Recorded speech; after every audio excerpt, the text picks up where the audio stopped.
இப்போ வாரும் என் மத்தியிலே வானவராவரணி இப்போ வாரும் என் மத்தியிலே வந்து நின் திருக்கரத்தால் எம்மை ஆசீர்வதியும் ஐயா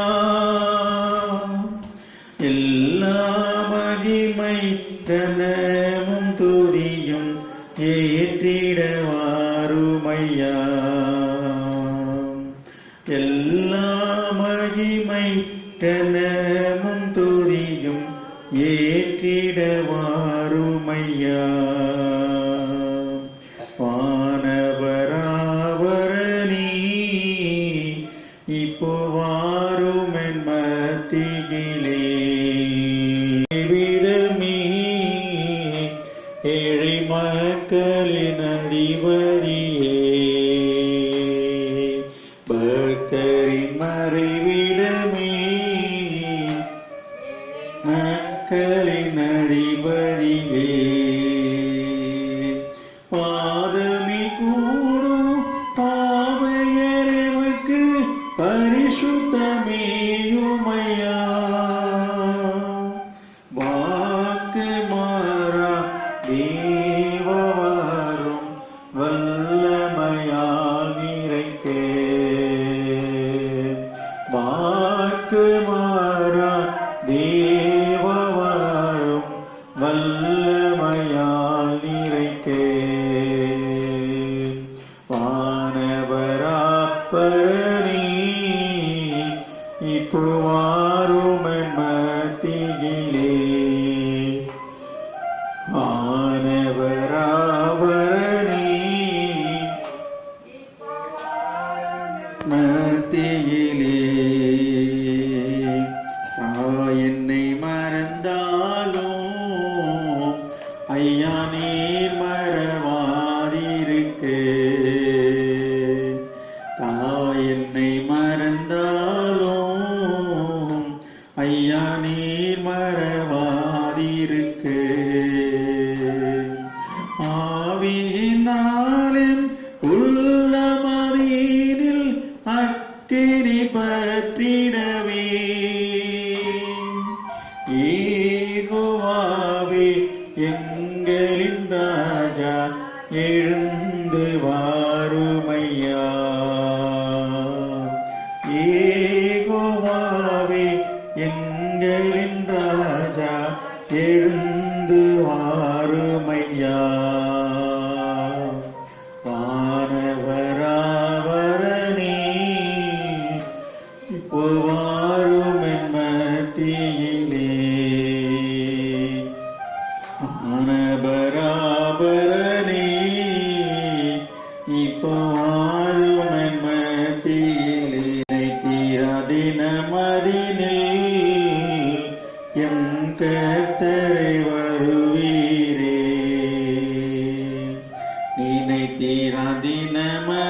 நினைத்தீராதினமதினில் எம் கர்த்தரை வருவீரே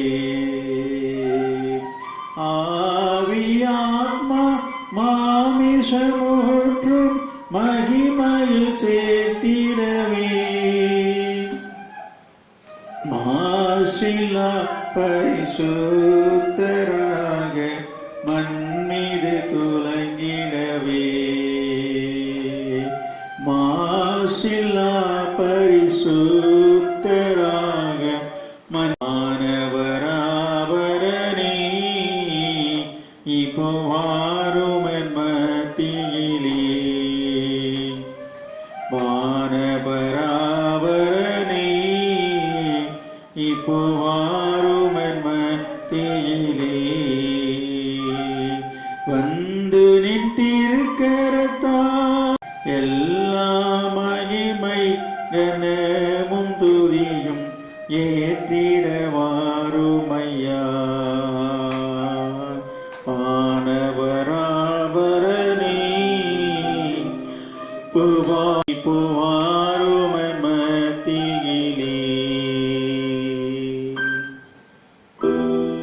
நம்ம மாதம் தேவைக்காக வரவும் நாளை கிருபையாக காத்து வழி நடத்தி வந்திருக்கிறார். இவருக்கு நன்றி சொல்லி இந்த நாளில் இந்த ஆராதனை நமக்கு ஆசீர்வதித்தபடியாக நன்றி நிறைந்த இதயத்தோடு கருத்தாக சொல்லிக்கலாம்.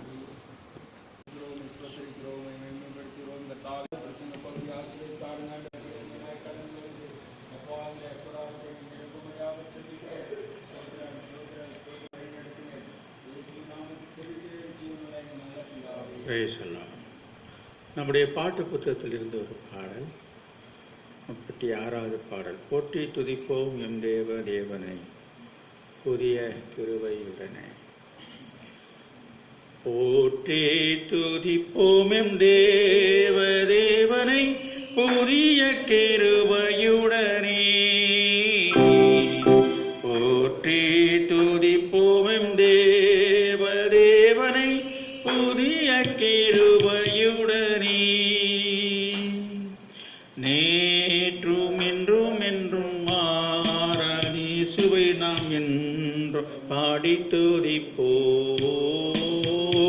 நேற்றும் இன்றும் என்றும் மாறா இயேசுவை நாம் என்றும் பாடி துதிப்போம்.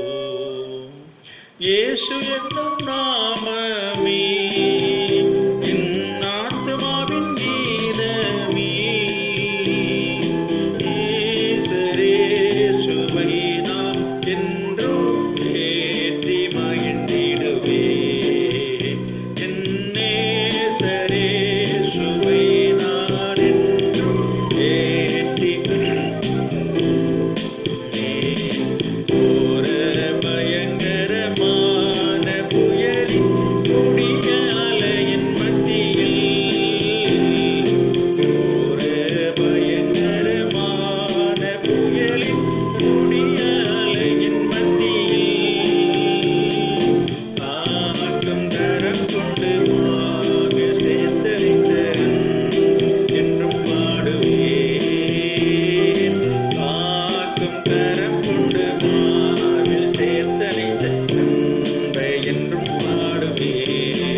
ஆவி ஆத்மாவும்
கர்த்தரை ஆராதிப்போம்.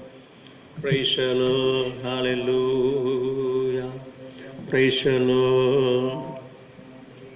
முதலாவது ஆண்டவர் நம்மை இதுவரையும் நடத்தி வந்த தயவுக்காக, இதுவரை நம்மை காத்து வந்த தயவுக்காக நம்முடைய மனதிலிருந்து, இருதயத்தின் ஆழத்திலிருந்து நன்றி நிறைந்த ஒரு ஸ்தோத்திர ஜபத்தை, துதி பலியை, ஸ்தோத்திர பலியை, கர்த்தருக்கு உகந்த பலியாகிய துதி பலியை செலுத்தி ஆண்டவரை நாம் மகிமைப்படுத்துவோம். ஹல்லேலூயா, பிரைஸ் தி லார்ட். ஸ்தோத்திரம் ஆண்டவரே, praise the Lord. Hallelujah, hallelujah, hallelujah. ஸ்தோத்திரம் ஆண்டவரே, உமக்கு ஸ்தோத்திரம், ஸ்தோத்திரம், ஸ்தோத்திரம். Praise the Lord, praise the Lord. Hallelujah, hallelujah. ஸ்தோத்திரம் ஆண்டவரே, உமக்கு ஸ்தோத்திரம், ஸ்தோத்திரம், ஸ்தோத்திரம், ஸ்தோத்திரம். Praise the Lord, praise the Lord. Hallelujah, hallelujah. ஸ்தோத்திரம் ஆண்டவரே, உமக்கு ஸ்தோரி பல சங்க புராதுரா ஓ ரீபல சங்க முராந்தியா துலா கரபலா லீபலந்தரதி சக புராந்தியா துலா கரபரா. Hallelujah, praise the Lord, praise the Lord. ஸ்தோத்திரம் ஆண்டவரே, உமக்கு ஸ்தோத்திரம், ஸ்தோத்திரம், ஸ்தோத்திரம். Praise the Lord, praise the Lord. Hallelujah, hallelujah. ஸ்தோத்திரம் ஆண்டவரே, உமக்கு ஸ்தோத்திரம், ஸ்தோத்திரம். நன்றி தகப்பனே, உமக்கு ஸ்தோத்திரம் ஐயா, உமக்கு ஸ்தோத்திரம். Praise the Lord, praise the Lord. Hallelujah, hallelujah. ஸ்தோத்திரம் ஆண்டவரே, உமக்கு ஸ்தோத்திரம். Praise the Lord, hallelujah.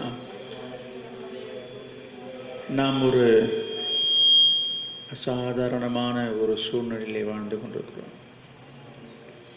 நம்முடைய இந்திய தேசம் மாத்திரமல்ல, உலகமெங்கும் உள்ள எல்லா ஜனங்களும் தத்தளிப்பின் பாத்திரத்தை கையில் எடுத்துக்கொண்டவர்களாக ஒரு விதமான தத்தளிப்போடு, மனக்கொந்தளிப்போடு வாழ்ந்து கொண்டிருக்கிறார்கள். இதற்கு மத்தியிலே, இதற்கு நடுவிலே கர்த்தர் தம்முடைய ஜனங்களையும், தம்முடைய மந்தையையும், தம்முடைய ஜனங்களையும், தம்முடைய பிள்ளைகளையும் கிருபையாய் காத்து வருகிறார். அல்லேலூயா, அல்லேலூயா. நாம் தினசரி தினமும் நாம் காண்கிற, கேட்கிற வண்ணமாக அங்கும் இங்கும் இந்த கொள்ளை நோய் பரவி அநேக ஜனங்கள் பாதிக்கப்பட்டவர்கள் என்று நாம் கேள்விப்படுகிற வேளையிலே கர்த்தரோ கிருபையாய் நம்மை காத்து வந்திருக்கிறார். ஆண்டவர் நம்மை பாதுகாத்திருக்கிறார். அது அவருடைய இரக்கம், அவருடைய கிருபை. நாம் நல்லவர்கள் என்பதனால அல்ல, நாம் பரிசுத்தவான்கள் என்பதனால அல்ல. ஒன்றே ஒன்று சொல்லணும், அது அவருடைய இரக்கம், அது அவருடைய கிருபை மாத்திரம். வேற ஒன்று நம்ம சொல்வதற்கு இல்லை. Praise the Lord. Hallelujah, hallelujah. ஆண்டவருக்கு நாம் நன்றி சொல்லுவோம். பஞ்சகாலம் பெருகிட நேர்ந்தாலும் தாம் தஞ்சமையானாரே. பஞ்சகாலம் பெருகிட நேர்ந்தாலும் தாம் தஞ்சமையானாரே. அங்கும் இங்கும் நோய்கள் பரவி வந்தாலும் அடைக்கலம் அளித்தாரே. ஆமென். அங்கும் இங்கும் நோய்கள் பரவி வந்தாலும் அடைக்கலம் அளித்தாரே. அங்கும் இங்குமாக நம்ம சுற்றிலும் எங்கும் இந்த நோய்கள் பரவி கொண்டிருக்கிற செய்தியை நாள்தோறும் கேட்டுக்கொண்டிருக்கிறோம். தினசரி தினமும் ஓ ஹல்லேலூயா. அங்கும் இங்கும் நோய்கள் பரவி வந்தாலும் ஆண்டவர் தம்முடைய ஜனத்துக்கு, பிள்ளைகளுக்கு அடைக்கலமாயிருந்து பாதுகாத்து வருகிறார். ஹல்லேலூயா. அதை நினைத்து ஆண்டவருக்கு நாம் நன்றியோடு துதித்து ஸ்தோத்திரம் பண்ணுவோம். அங்கும் இங்கும் நோய்கள் பரவி வந்தாலும் அடைக்கலம் அளித்தாரே. அங்கும் இங்கும் நோய்கள் பரவி வந்தாலும் அடைக்கலம் அளித்தாரே.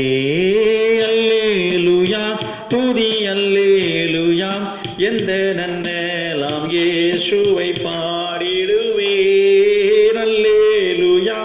துதி அல்லேலூயா. எந்த நன்னலாம் இயேசுவை பாடிடுவேன். இத்தனை கிருபைகள் நித்தமும் அருளிய கர்த்தரை, இத்தனை கிருபைகள் நித்தமும் அருளிய கர்த்தரை கொண்டாடுவேன். சென்ற காலம் முழுவதும் காத்தாரே, ஓர் சேதமும் அணுகாமல். சென்ற காலம் முழுவதும் காத்தாரே, ஓர் சேதமும் அணுகாமல். சொந்தமாக ஆசி பொழிந்தனக்கென்றும் சுகபலன் அளித்தாரே. சொந்தமாக ஆசி பொழிந்தனக்கென்றும் சுகபலன் அளித்தாரே. அல்லேலூயா துதி அல்லேலூயா. எந்த நன்னலாம் இயேசுவை பாடிடுவேன். அல்லேலூயா துதி அல்லேலூயா. எந்த நன்னலாம் இயேசுவை பாடிடுவேன். இத்தனை கிருபைகள் நித்தமும் அருளிய கர்த்தரை கொண்டாடுவேன்.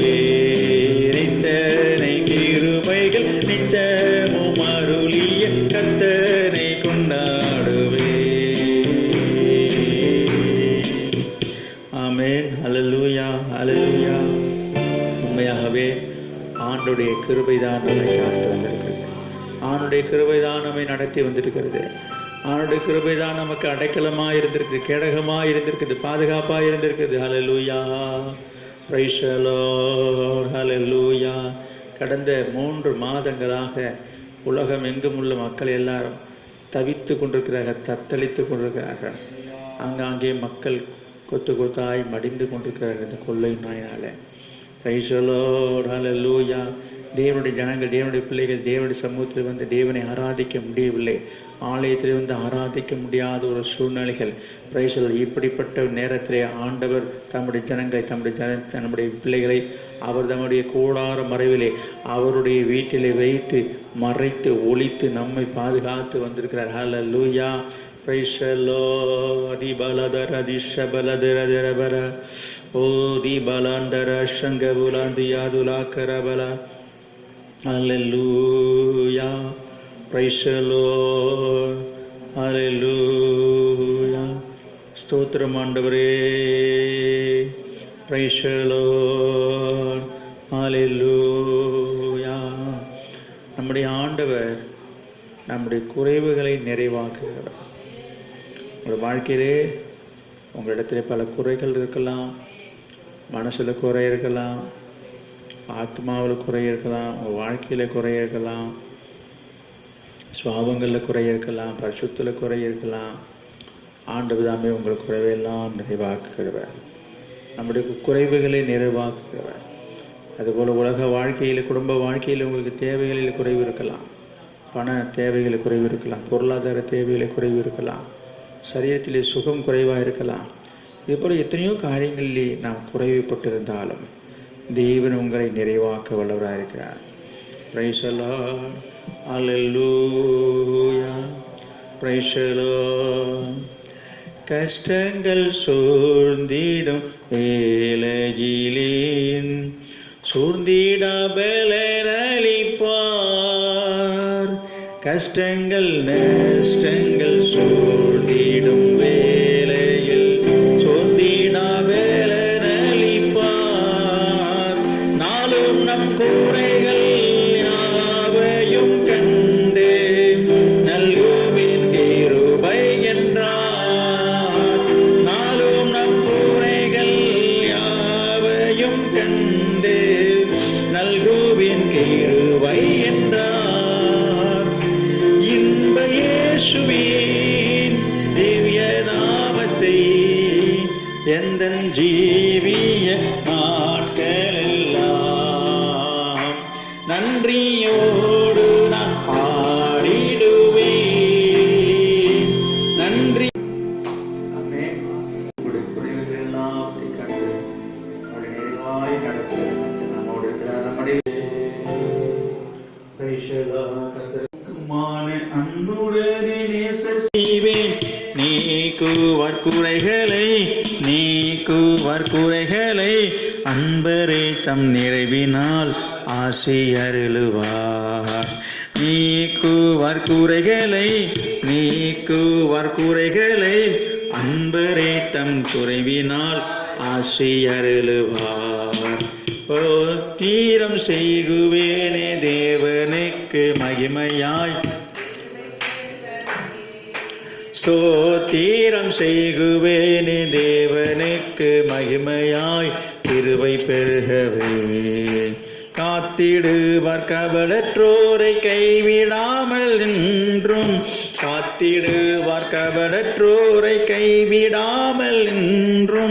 மாசற்ற அன்பினால் மானிடரை நேசிக்கும் மகிமை தேவனே. மாசற்ற அன்பினால் மானிடரை நேசிக்கும் மகிமை தேவனே. தீரம் செய்குவேனே தேவனுக்கு மகிமையாய் கிருபை பெருகவே. தீரம் செய்குவேனே தேவனுக்கு மகிமையாய் கிருபை பெருகவே. அல்லேலூயா. Price the Lord. ஆமென். கர்த்தரை நாம் ஸ்துதித்து ஸ்தோத்திரம் பண்ணும்போது இந்த நாளிலும் கூட நமக்கு வேண்டிய அளவில்லாத கிருபையை அவர் நமக்கு தந்தருள்வாராக. நமது கிருபையின் ஆவியை ஊற்றுவாராக. ஹல்லேலூயா. ரீபல ஷபல திரதரபல ரீபலந்தரதி சந்தனவனந்திரந்தியாதுலதரபலவர தீபலந்தரஷ் ரீபலதரதி ஷபலியதுரதரபல Ribalandara Shangabuladia Dulandalaria Dura Karabala. Ribalandara Shangabulandarandala Yadula Karabala. Hallelujah. Praise the Lord. Hallelujah. Stotra Mandavare. Praise the Lord. Ribaladara Dirabarabala Bishabala Diradarabala. Ribaladara Baladi Shandanamana Diradara Balabala. Hallelujah. குறைவுகளை நிறைவாக்குகிற கர்த்தர், உன்னுடைய வாழ்க்கையின் குறைவுகளை எல்லாம் நிறைவாக்கி உன்னை ஆசீர்வதிக்கிற கர்த்தர் உன்னோடு இருக்கிறார். ஹல்லேலூயா. ஹல்லேலூயா. என்ன குறைவாக இருந்தாலும் உன் குறைவெல்லாம் ஆண்டவர் நிறைவாக்குவார். Praise the Lord. Hallelujah. Hallelujah. Praise the Lord. Praise the Lord. வல்லவான ஞான வினோதா துதியே துதியே துதித்திடுவேன். வல்லவான ஞான வினோதா துதியே துதியே துதித்திடுவேன். எல்லா குறைவும் தீர்த்தீரே, தொல்லையாவும் தோலைத்தீரே. எல்லா குறைவும் தீர்த்தீரே, தொல்லையாவும் தோலைத்தீரே. அலைந்த எனையும் மீட்டீரே, சோத்திரம் துதி பாத்திரம் உமை என்றும் என்றும் துதித்திடுவேன். ஸ்தோத்திரம் துதி பாத்திரம் உமை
நீதானே என்னாலோ எங்கள் துணை நீரே.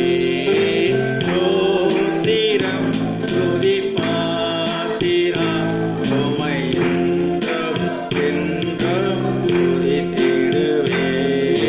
ஸ்தோத்திரம் துதி பாத்திரா உம்மை என்றும் என்றும் துதித்திடுவே. காத்தீரே பழுல் என்னை உமக்காக, நீரே என்னை கருத்தாக, பழுவாமல் என்னை உமக்காக எடுத்தீரனையும் உமக்காக, எடுத்தீரனையும் உமக்காக, கொடுத்தீரனையும் எனக்காக. ஸ்தோத்திரம் துதி பாத்திரா உம்மை என்றும் என்றும் துதித்திடுவே.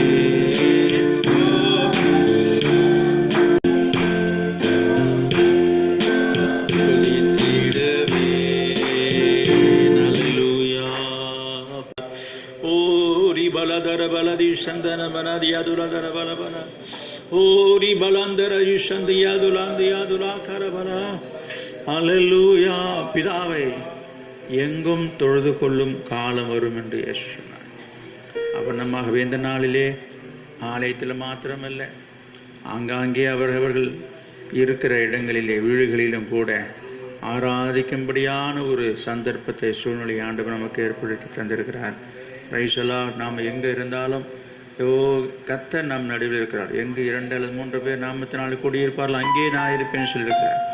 எனவே இந்த நாளிலும் கூட தேவனுடைய ஆவியானவர் ஆங்காங்கே தேவனை கூடி ஆராதிக்கிற எல்லா இடங்களிலும் அவர் பிரசன்னமாய் இறங்கி இருக்கிறார். அவர் பிரசன்னமாய் இறங்கி அவரை ஆசீர்வதிக்கும்படியாய் அவர் சேவாடி கொண்டிருக்கிறார். ரீபாலாதர சங்கபுலதுரா. ஆவியானவரை மகிமைப்படுத்துவோம். பரிசுத்த ஆவியானவரை நாம் துதிப்போம். Hallelujah, hallelujah, praise the Lord, hallelujah, hallelujah, praise the Lord. ஓ ரிபலதர சங்கபுலதுர பல. ஓ ரிபலந்தர சந்தன மனாந்தியாதுலா கரபல. ரிபலந்தர சந்தனாந்தியாந்துலா கரபல. ஓ ரிபலனபரபல விஷூயா. ஹல்லேலூயா, ஹல்லேலூயா, ஹல்லேலூயா. ஸ்தோத்திரம் ஆண்டவரே, மக்கு ஸ்தோத்திரம். ஹல்லேலூயா, ஹல்லேலூயா. Thank you Jesus. Praise the Lord. ஆவியானவரே உமக்கு நன்றி. பரிசுத்த ஆவியானவரே உமக்கு நன்றி. பரிசுத்த ஆவியானவரே உமக்கு நன்றி. Thank you Jesus. Thank you Holy Spirit. Amen. Amen. உட்கார்வோம். கர்த்தருடைய பரிசுத்த நாமத்திற்கு மகிமை உண்டாகட்டும். ஆண்டவராகிய இயேசு கிறிஸ்துவின் பரிசுத்த நாமத்தினாலே இந்த நாளிலும் இந்த ஆன்லைன் மூலமாக இந்த ஆராதனையிலே பங்கெடுத்து கொண்டிருக்கிறவங்க அனைவரையும் கர்த்தர் தாமே ஆசீர்வதிப்பாராக. கர்த்தருடைய கரம் உங்களோடு இருப்பதாக. அல்லேலூயா, அல்லேலூயா, அல்லேலூயா. ஆண்டவருக்கு மகிமை உண்டாகட்டும். கர்த்தர் நல்லவர், அவருடைய கிருபை எப்பொழுது நம்மோடு உண்டு. கர்த்தர் உங்களோடு இருக்கிறார். கர்த்தர் உங்கள் அனைவரையும் ஆசீர்வதிப்பாராக.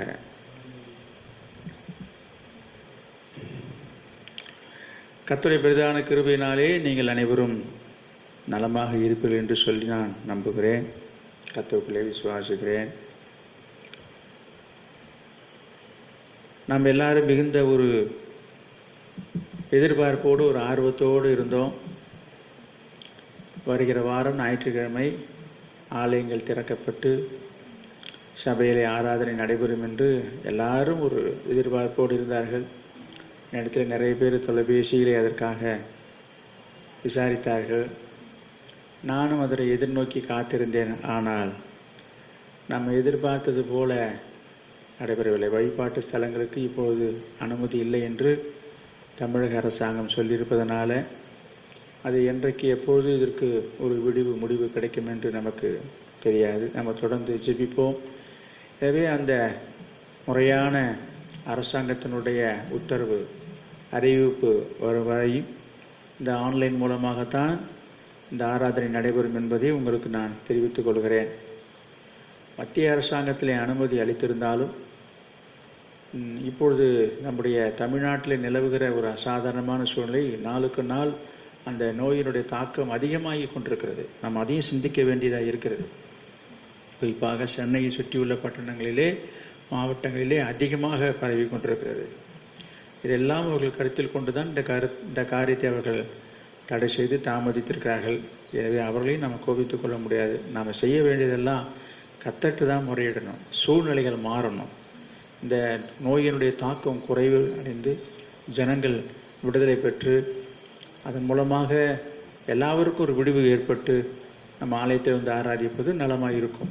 எனவே சீக்கிரமாக ஆண்டவர் இதற்கு நல்ல முடிவை ஏற்படுத்த வண்ணமாக தொடர்ந்து நீங்கள் ஜெபிக்கும்படி உங்களை நான் அன்போடு கேட்டுக்கொள்கிறேன்.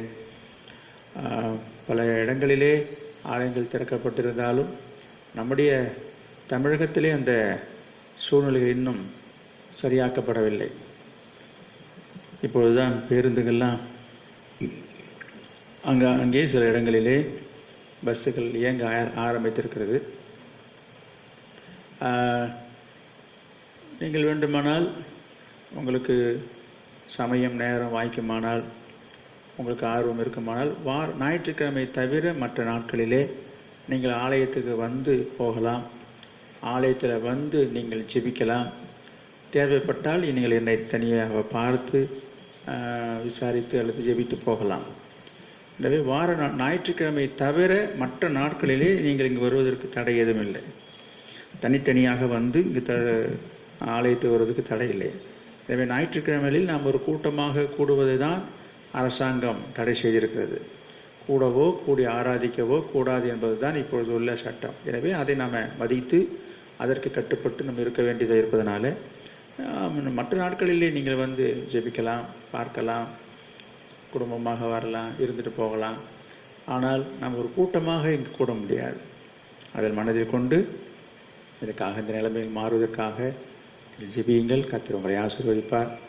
விசுவாசிகள் ஒருவரை ஒருவர் அநேகர் பார்க்க முடியவில்லை என்கிற வருத்தம் எல்லாருக்கும் இருக்கிறது, எனக்கும் இருக்கிறது. ஆர்வமுள்ளவர்கள் முடிந்தவர்கள் ஒருவருக்கு ஒரு தொலைபேசியின் மூலமாக விசாரித்துக் கொள்வதாக எனக்கு செய்திகள் வருகிறது. நல்ல விஷயம். உங்களுடைய அன்பையும் ஐக்கியத்திற்கு அடையாளமாக நீங்கள் ஒருவர் பேசி விசாரித்துக் கொள்வது நலமாக இருக்கிறது. எனவே நீங்கள் தொடர்ந்து உங்களுக்கு தெரிந்தவர்கள் நம்முடைய சபை விசுவாசிகளிடத்திலே நீங்கள் தொடர்பு கொள்ளலாம், சேர்ந்து ஜெபிக்கலாம். ஃபோனில் கூட நீங்கள் அப்படி ஜெபிக்கலாம். இதெல்லாம் ஒரு நல்ல காரியங்கள் தான். நம்முடைய ஐக்கியத்துக்கு உறுதிப்படுத்துவதற்கு, சோர்ந்து போகாமல் இருப்பதற்கு இது அவசியம். அதுபோல் இந்த புதன்கிழமை தோறும் நடக்கிற அந்த 1 மணி நேரம் ஜெபத்தை வீட்டில் இருந்த வண்ணமாகவே நீங்கள் ஜெபிப்பீர்கள் என்று சொல்லி நான் நம்புகிறேன். தொடர்ந்து அதை கடைபிடிங்கள். தொடர்ந்து நீங்கள் ஜெபியுங்க. கர்த்தர் உங்களை ஆசீர்வதிப்பார். இந்த ஊழியத்துக்காக, சபைக்காக, நம்முடைய காரியங்களுக்காக, எனக்காகவும் தொடர்ந்து ஜெபிக்கும்படி உங்களை நான் அன்போடு கேட்டுக்கொள்கிறேன். உங்களுடைய ஜெபங்கள் தான் இந்த எங்களையும் இந்த ஊழியத்தையும் நடத்துவதற்கு அது உதவி செய்யக்கூடியதாக இருக்கிறது. நம்முடைய ஆராதனையை நம்முடைய சபை விசுவாசிகள் மாத்திரமல்ல, வெளியில் உள்ள நம்மையும் நம்முடைய சபையையும் அறிந்த பழக்கமுள்ள அறிமுகமான அநேகர் இந்த ஆராதனையை பங்கெடுக்கிறார்கள். அது எனக்கு ரொம்ப சந்தோஷம். பங்கெடுப்பதோடு மட்டுமல்ல, அதை தொலைபேசி மூலமாக விசாரித்து ஊக்கப்படுத்துகிறார்கள், உற்சாகப்படுத்துகிறார்கள். அதற்காக ஆண்டவருக்கு நான் நன்றி சொல்கிறேன். நீங்கள் அதற்காக ஜெபித்துக்கிறோம். உங்களுக்கு தெரிந்த நண்பர்களுக்கும் அக்கம் பக்கத்தில் மற்ற சபையை சேர்ந்த விசுவாசிகளாக இருந்தாலும் இந்த ஆன்லைன் ஆராதனையை அட்டன் பண்ணுறது ஒன்றும் தவறல்ல. மற்ற சபையை சேர்ந்தவர்களை நம்முடைய சபைக்கு அழைப்பதும் ஆராதனைக்கு கூப்பிடுவது தான் தவறு. எனவே அவர்கள் ஓய்வாக இருக்கும் பொழுது விருப்பப்பட்ட நேரங்களிலே இந்த செய்திகளை கேட்கும்படி நீங்கள் அவர்களுக்கு இதை அறிமுகப்படுத்தலாம். விவரம் தெரிந்தவர்கள் நீங்கள் இதை அவர்களுக்கு அந்த ஷேர் பண்ணி அல்லது ஃபார்வேர்ட் பண்ணி அதை நீங்கள் தெரியப்படுத்துங்க. கூடுமான வரைக்கும் நீங்கள் இதில் எல்லோரும் சப்ஸ்கிரைப் பண்ணி இந்த ஊழியம் தொடர்ந்து நடைபெற நீங்கள் ஒத்துழைப்பு நல்கும்படியாக உங்களை அன்போடு கேட்டுக்கொள்கிறேன். கர்த்தர் உங்களை ஆசீர்வதிப்பாராக.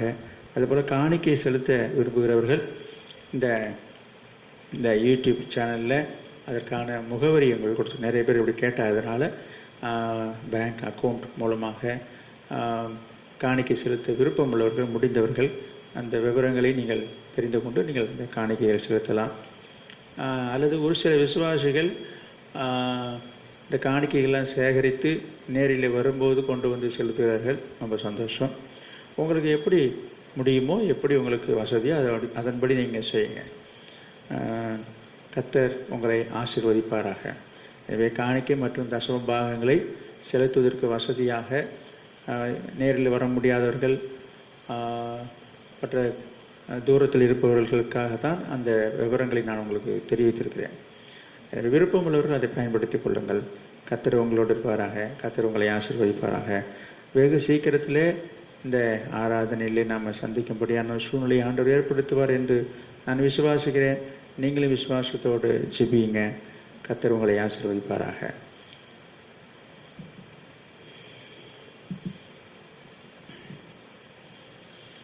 ஒரு நிமிஷம் நம்ம வழக்கம் போல் நம்ம எல்லாருக்காகவும் ஒரு ஜெபம் பண்ணுவோம்.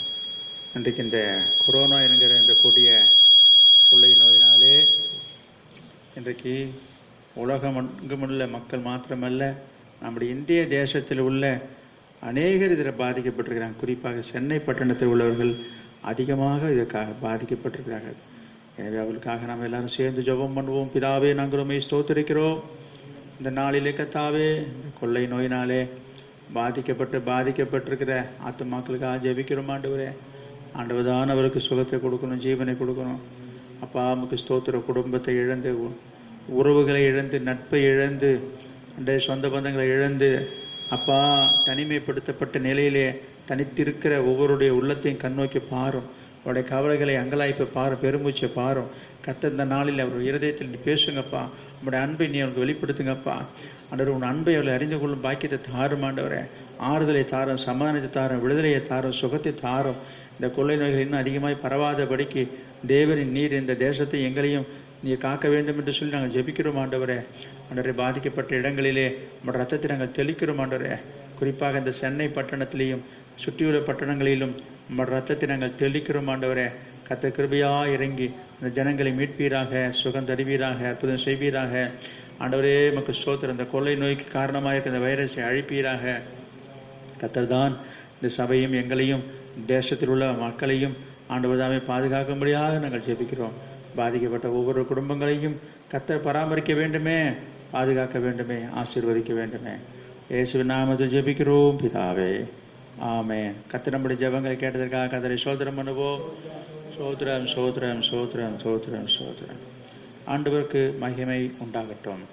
இன்றைக்கு இந்த நாளிலே கர்த்தருடைய வார்த்தையை உங்களுக்கு கொடுக்கும்படியாக பரிசுத்த ஆவியானவர் என் மனதிலே, என்னுடைய உள்ளத்திலே ஏவின ஒரு சில வார்த்தைகளை உங்களோடு நான் பகிர்ந்து கொள்ள விரும்புகிறேன். கடந்த சில வாரங்களாகவே பரிசுத்த ஆவியானவர் என் மனதிலே அந்த லோத்தினுடைய வாழ்க்கையிலிருந்து இப்பொழுது நடந்து கொண்டிருக்கிற சூழ்நிலைக்கு ஏற்றாறு போல ஒரு சில வார்த்தைகளை எனக்கு ஆலோசனையாக தந்தார். அதை தான் தொடர்ந்து உங்களுக்கு நான் 2 வாரமாக கொடுத்து கொண்டு வந்தேன். இதை நீங்கள் அதனுடைய தொடர்ச்சியான செய்தி என்று எடுத்துக்கொண்டாலும் சரி, இல்லை வேறு எந்த விதத்திலே இதை நீங்கள் எடுத்துக்கொண்டாலும் அது உங்களுடைய விருப்பம்.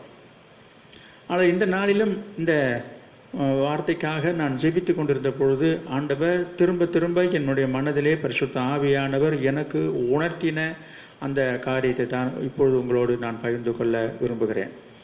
அது என்னவென்று சொன்னால், வேதாகமம் சுட்டிக்காட்டும் நீதிமான்கள். கடந்த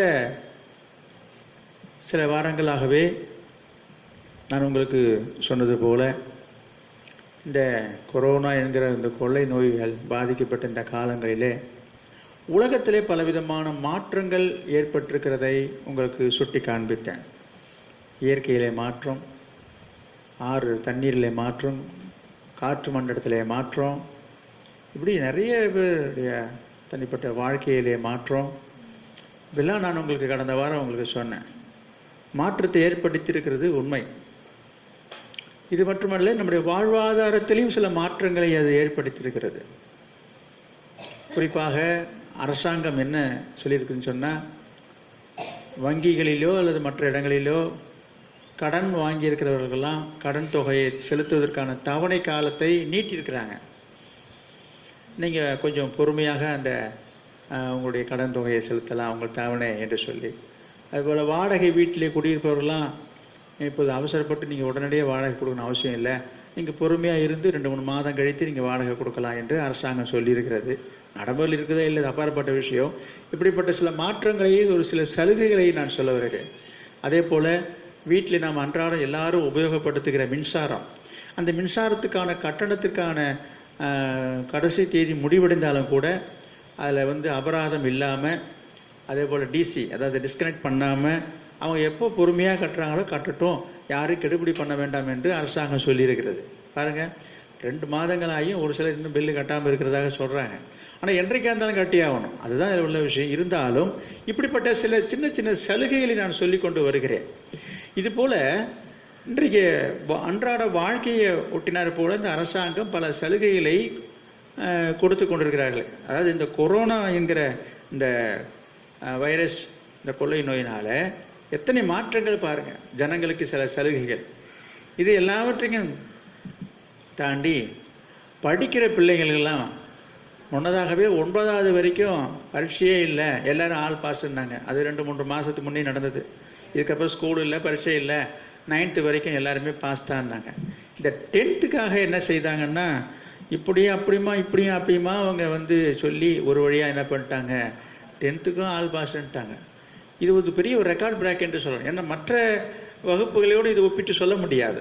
அது 10th SSLC என்பது ஒரு பப்ளிக் எக்ஸாம், அது ரொம்ப அவசியமானதும் கூட. அதனால் அவர் ரொம்ப யோசித்து நடத்துவதற்கான ஒரு சந்தர்ப்ப சூழ்நிலை ஏற்பட்ட நிலையிலே திடீரென்று பல எதிர்ப்புகள், பல விதமான ஆட்சேபனை முன்னிட்டு ஏற்பட்டுவிட்டது. இப்போ நான் சொல்ல வர விஷயம் என்னென்னா, இது போல் இந்த கொரோனா எத்தனை பேருடைய வாழ்க்கையிலே ஒரு மாற்றத்தை ஏற்படுத்தியிருக்கிறது என்று நான் சொல்ல வருகிறேன்.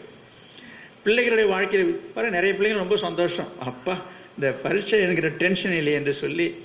ஒரு சிலருக்கு ஒரு சந்தோஷம். இப்படிலாம் மாற்றங்களை ஏற்படுத்தியிருக்குது ஆல் பாஸ் என்று சொல்லி.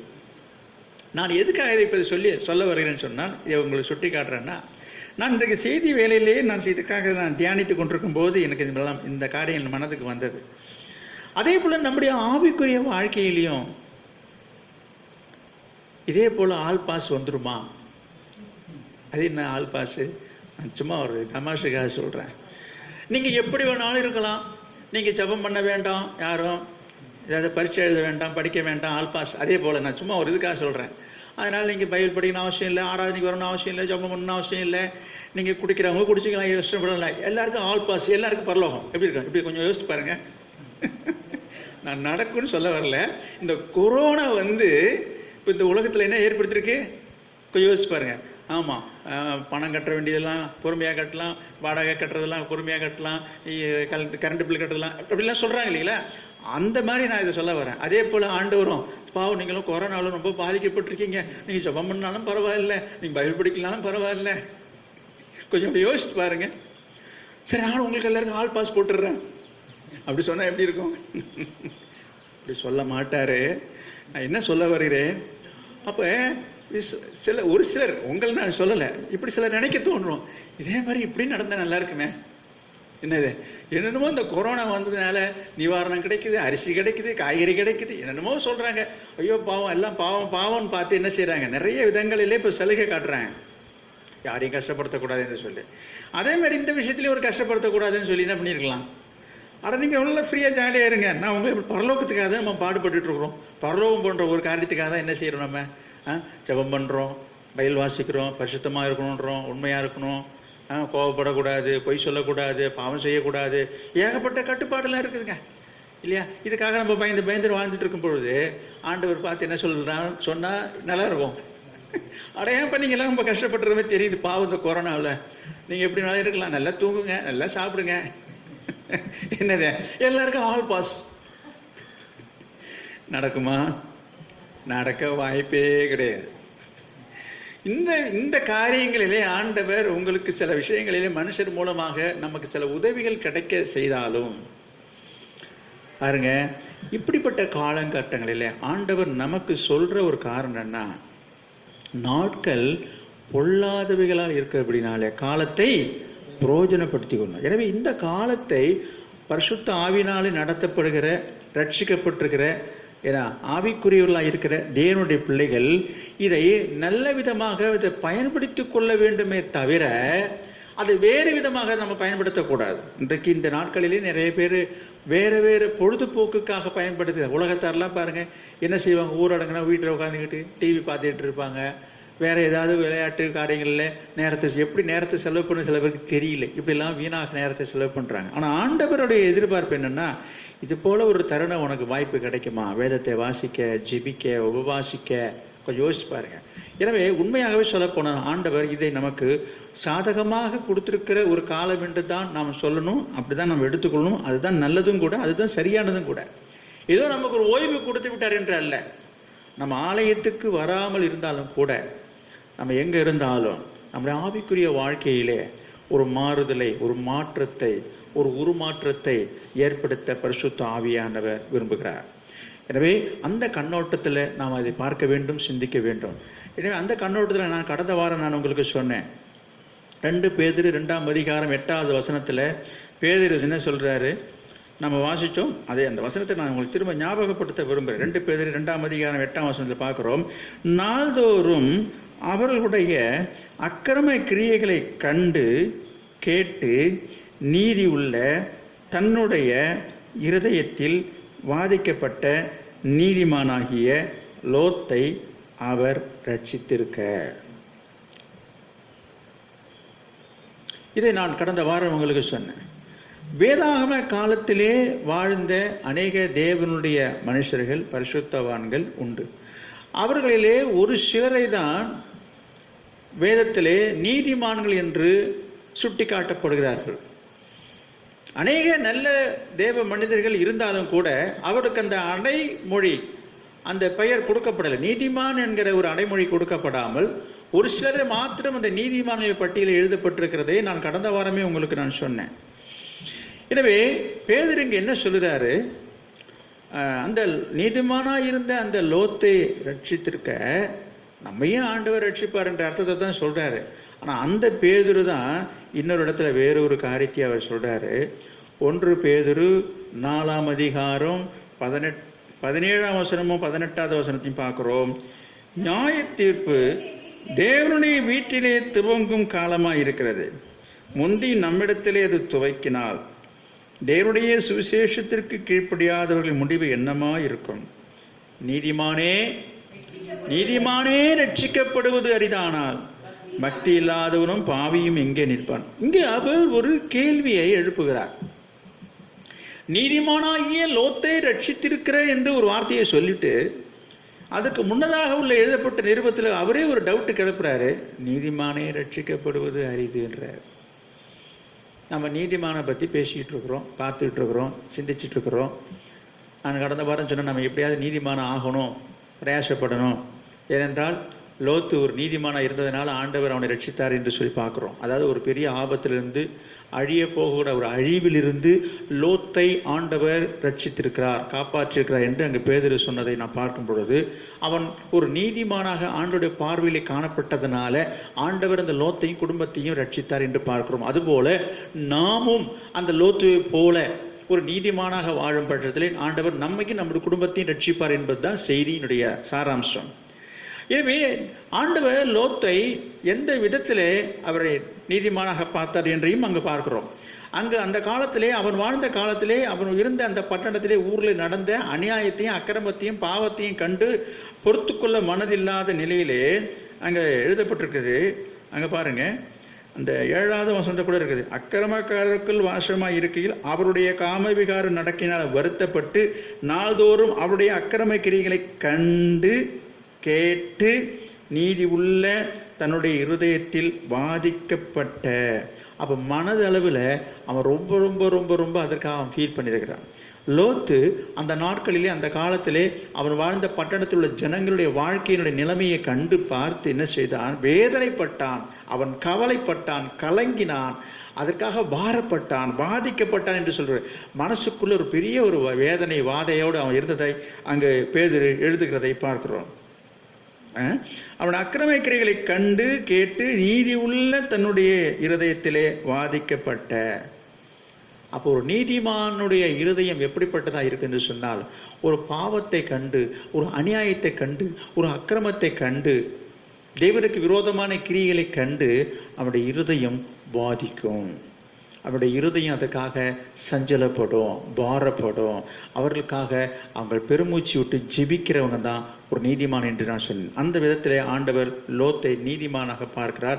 எனவே நாமும் நம்மை சுற்றியுள்ள ஜனங்களை கண்டு நம்முடைய இருதயமும் அதுக்காக பாதிக்கப்பட்டவர்களாக அங்கலாய்ப்போடு ஜெபிக்கும் பட்சத்தில் நாம் ஒரு நீதிமானாக மாற, அவருடைய மனதில் இடம்பெற, ஆண்டவருடைய பார்வையில் நான் நீதிமானாக காணப்பட ஏதுவாகும் என்பதுதான் உங்களுக்கு நான் கடந்த வாரமும் சொல்லியிருந்தேன்.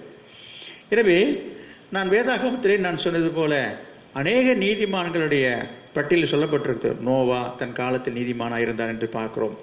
ஆபேல் நீதிமானாக சாட்சி பெற்றான் என்று பார்க்கிறோம். இப்போ நான் பார்த்தது போல் லோத்து ஆண்டவர் நீதிமானாக பார்க்கிறார். அதே போல யோசேப்பு நீதிமானாக காணப்படுகிறார். அதாவது இயேசுவினுடைய சிலுவையை அவர் சுமந்து செல்லும் பொழுது அங்கே எழுதப்பட்டிருக்கு, சிரேனே ஊரானாகிய யோசேப்பு என பெயர் கொண்ட ஒரு மனுஷன் வந்து அவருடைய சிலுவையை சுமக்கும்படியாக அவன் பெற்றுக்கொண்டான் என்று பார்க்குறான். அவன் நீதிமான் என்று அங்கே சொல்லப்பட்டிருக்குது. அவனை பற்றி அதிக விவரங்கள் சொல்லப்படலை. கர்த்தர் சித்தமானால் ஒரு நாட்களிலே நாம் அதை பற்றி சிந்திப்போம். அப்போ அந்த ஒரு யோசேப்பு நீதிமான் என்று பார்க்கிறோம். அதே போல் கொர்நேலியோ ஒரு நீதிமான் என்று பார்க்கிறோம். அதே போல் இயேசுவின் தகப்பன், அதாவது மரியாளுடைய புருஷனாக இருந்த யோசேப்பு ஒரு நீதிமானாக பார்க்கிறோம். அந்த யோசேப்புடைய வாழ்க்கையிலிருந்து ஒரு காரியத்தை இன்றைக்கு நாம் சிந்திக்கலாம். மத்தேயு எழுதின சுவிசேஷம் 1 அதிகாரம் 19வது வசனத்தை நாம் பார்ப்போம்.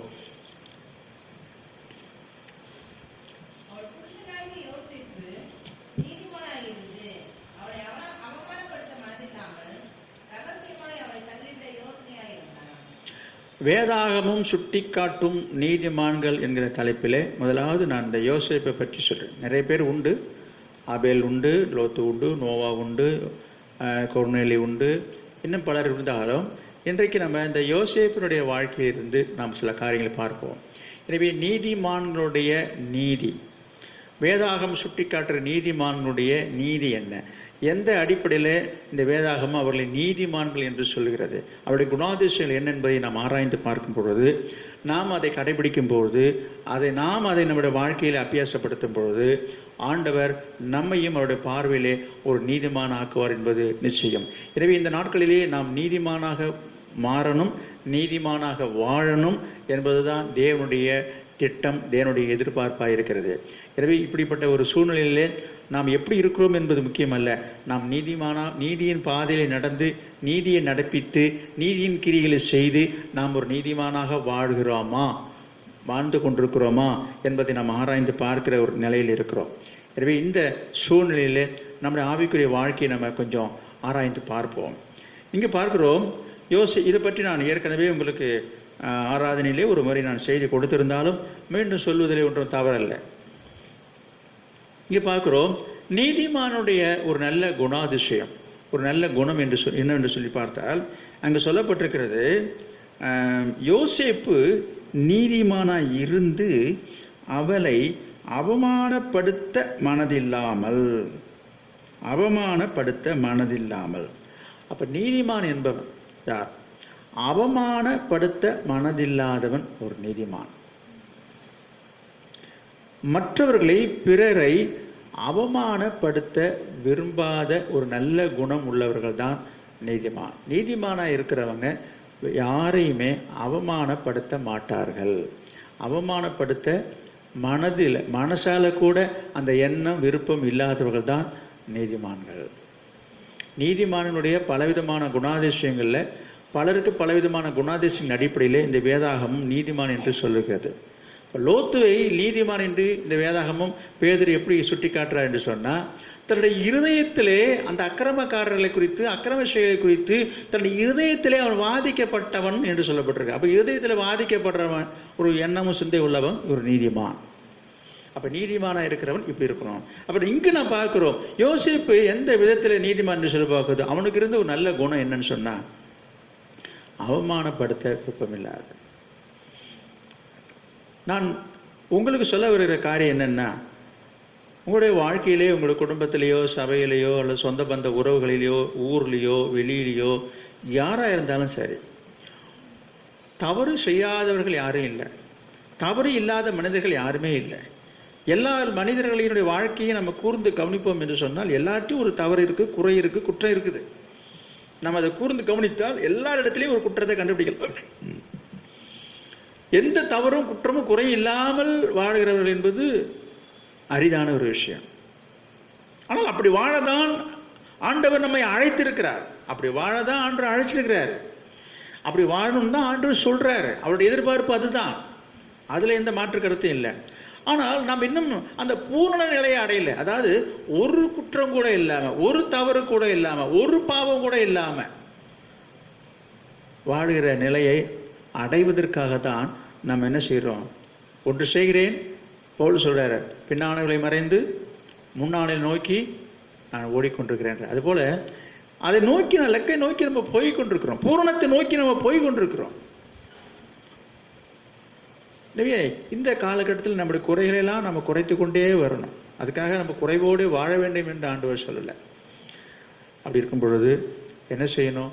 அப்போ நம்ம இடத்துல என்னெல்லாம் ஆண்டவர் ஆவியானவர் உணர்த்துகிறாரோ அந்த குறைகளை நம்ம அகற்ற வேண்டும். யாக்கோபு ஒரு இடத்துல எழுதுகிறாரு, நாம் எல்லாரும் அநேக விஷயங்களிலே தவறுகிறோம். யாக்கோபு 3ஆம் அதிகாரத்தில் வாசிக்கிறோம், நமக்கு தெரிஞ்ச வசனம்தான். நம்ம எல்லாரும் அநேக விஷயங்களில் தவறுகிறோம் அப்படின்னு சொல்லப்பட்டிருக்கு. அப்போ எல்லாரும் ஏதாவது ஒரு விஷயத்தில் தவறி கொண்டு தான் இருக்கிறோம். அப்படி இருக்கும் பொழுது என்ன சொல்ல வருகிறேன்? எனவே குறைகள் இல்லாத மனிதர்கள் இல்லை. அப்படி ஒரு குறைகளை நாம் பார்க்கும் பொழுது, நம்முடைய கண்கள் காணும் பொழுது, நமக்கு தெரிய வரும் பொழுது, ஒரு இடத்துல ஒரு குற்றத்தையோ ஒரு தவறையோ ஒன்றை நாம் பார்க்கும் பொழுது நாம் என்ன செய்யணும் என்று சொன்னால், அவர்கள் அந்த தவறிலிருந்து, அந்த குற்றத்திலிருந்து அவர்கள் திருந்த அல்லது திருத்தப்பட அல்லது அவர்கள் அதை உணர அல்லது உணர்த்தப்பட வேண்டும் என்கிற ஒரு நல்ல எண்ணத்தோடு நாம் அதை சுட்டி காட்டுவது தவறல்ல. அப்படி நம்ம நோக்கம் என்னவா இருக்க வேண்டும் சொன்னால், அதிலிருந்து அவங்க விடுபடணும், அவர்களை திருந்தணும், அவங்க மாறணும், அல்லது அவங்க தன்னுடைய தவறை உணரணும் அப்படின்னு அவங்களுக்கு உணர வைக்கிற ஒரு நோக்கத்தோடு நம்ம அணுகலாம், சொல்லலாம், தவறல்ல. ஆனால் நிறைய பேருடைய ஒரு மட்டமான ஒரு குணாதிசயம் என்னவென்று சொன்னால், யாரிடத்துல எந்த ஒரு தவறோ ஒரு குற்றத்தையோ ஒரு குறையோ கண்டுவிட்டால், பார்த்து விட்டால், தெரிந்துட்டா போதும், உடனே என்ன செய்வார்கள்? அவர்கள் செய்த தவறை, திரும்பவும் சொல்றேன், சுட்டி காட்டுவது வேறு, குத்தி காட்டுவது வேறு. ஒரு தவறை அவர்கள் புரிந்து கொள்ளும் வண்ணமாக, நீ செய்யலாமா, அப்படிலாம் செய்யக்கூடாது என்று சுட்டி காட்டுவது வேறு. அதை விட்டுட்டு நீ இப்படிலாம் செய்கிற, நீ இப்படிலாம் செய்துட்டு இருக்க, நீ உன்னை பற்றி எனக்கு தெரியாதா, நீ என்னெல்லாம் செய்து எனக்கு தெரியாதா, உன் தண்டவாளத்தை நான் ஏற்றுறேன், நீ என்னெல்லாம் செய்த சொல்லட்டுமா? அப்போ நம்முடைய எண்ணம் என்னவா இருக்கு? நம்முடைய மனதினுடைய எண்ணம் என்னவா இருக்குன்னு சொன்னால், அவர்கள் தவறு செய்தது உண்மைதான், அவரிடத்துல தவறுகள் காணப்படுவது உண்மைதான், இங்கே சொல்கிறதுக்கார எல்லாமே உண்மைதான். அப்போ உங்களுடைய எண்ணம் என்னவா இருக்குது? அவர்கள் திருந்தணும், திருத்தப்படணுன்றது நம்முடைய விருப்பம் அல்ல. அவர்களை அவமானப்படுத்தி, அவளை இழிவுபடுத்தி, அவருடைய மனசை புண்படுத்தி, கேவலப்படுத்தி, மற்றவர்கள் மத்தியிலே அவரோட மதிப்பை குறைத்துவிட வேண்டும் என்பது தான் நம்முடைய விருப்பமாக இருக்கிறது. இப்படிப்பட்ட ஒரு கீழ்த்தனமான ஒரு காழ்ப்புணர்ச்சியில் செயல்படுகிறோமே தவிர, பேச்சு மட்டும் என்னது, நான் இருக்கிறதானே சொல்கிறேன், உள்ளது தானே சொல்கிறேன், நடந்தது தானே சொல்கிறேன். இப்போ அவங்க தப்பை சொன்னால் உங்களுக்கு ஏன் கோபம் வருது? நான் சில உதாரணங்களை சொல்லத்தான் போகிறேன், அதனால் கவனிங்க. எனவே மற்றவர்களை அவமானப்படுத்துவதனால நமக்கு எந்த பலனும் இல்லை. ஆனால் சிலர் ஆத்திரம் தீர தன்னுடைய கோபத்தை தீர்த்து கொள்ள, தன்னுடைய எரிச்சலையும் தீர்த்து கொள்வதற்காக இதை பயன்படுத்தி கொள்கிறார்கள். அவருடைய குறைகளையோ தவறுகளையோ எடுத்து சொல்வதோடு மட்டுமல்ல, நேருக்கு நேராக சொல்றது மட்டும் இல்லைங்க, அதை மற்றவங்கள்ட்ட வர போய் சொல்ல வேண்டியது. அவங்க போகிற அவர் யார் தெரியுதா? அதோ போயிட்டு இருக்கிறாங்க, அவங்கள பற்றி உனக்கு தெரியுமா? இது தெரியாது எனக்கு, என்னென்ன விதமாக என்னென்ன காரியங்கள் இப்படிலாம் செய்திருக்கிறாங்க. ஓ அப்படியா, தெரிஞ்சுக்க தான் சொல்கிறேன். இதனால் என்ன பிரயோஜனம்? இது போல் ஒரு சுவாபங்கள் இன்றைக்கு நாட்டில் அதிகமாக பரவி கொண்டிருக்கிறது. ஆனால் கர்த்தருடைய பிள்ளைகளாக இருக்கிற நமக்கு இப்படிப்பட்ட குணம் இருக்கவே கூடாது. ஆனால் நிறைய இருக்கிறது. நாம் இங்கே பார்க்குறோம், யோசேப்பின் இடத்துல பார்க்குறோம், அவளை அவமானப்படுத்த மனசு இல்லை. அப்போ அவமானப்படுத்த மனசு இல்லாதவன் தான் நீதிமான். அப்போ நம்ம நீதிமானா? திரும்பவும் வரேன், பேதுரு சொல்றார், நீதிமானே ரட்சிக்கப்படுவது அரிதானால் பாவிகளும் மற்றவர்களை எங்கே போய் நிற்பீங்க? கொஞ்சம் யோசிச்சு பாருங்க. அப்போ நம்ம எதற்காக ரட்சிக்கப்பட்டிருக்கிறோம்? இந்த ரட்சிப்பினுடைய நோக்கம் என்ன? எதற்காக வாழ்ந்து கொண்டிருக்கிறோம்? கொஞ்சம் யோசிக்கணும். ஏதோ ரட்சிக்கப்பட்டோம், ஏதோ ஞானஸ்தானம் எடுத்துட்டோம், ஏதோ சபைக்கு வந்துட்டு இருக்கிறோம், எப்படினாலும் வாழ்ந்துடலான்னு சில பேர் எண்ணிட்டு இருக்கிறாங்க. அவர் சொல்றாரு, நீதிமானே போறது கஷ்டன்றாரு. இப்ப நான் நீதிமான பற்றி தான் இப்ப நான் பேசிட்டு இருக்கேன். இப்ப நம்ம நீதிமான ஆகிறதுக்கு பற்றி தான் சொல்லிட்டு இருக்கிறேன். நீதிமானுக்கு இது அழகு என்றதான் சொல்லிட்டு இருக்கிறேன். இது போல சுவாபங்களும் குணங்களையும் உடையவர்களாக மாறி எப்படியாவது நீதிமானாக ஆகி லோத்து போல நம்ம ரட்சிக்கப்பட்டு இந்த அழிவிலிருந்து, இந்த உலகத்தினுடைய அழிவிலிருந்து மீண்டும் நம்ம என்ன செய்யணும்? பரலோகராஜ்யம் போகன்றதை பற்றி தான் நான் சொல்லிட்டு வரேன். இப்படி இருக்கும் பொழுது இந்த மாதிரி குணங்கள் சுவாபங்கள் இருந்தால் சரியா?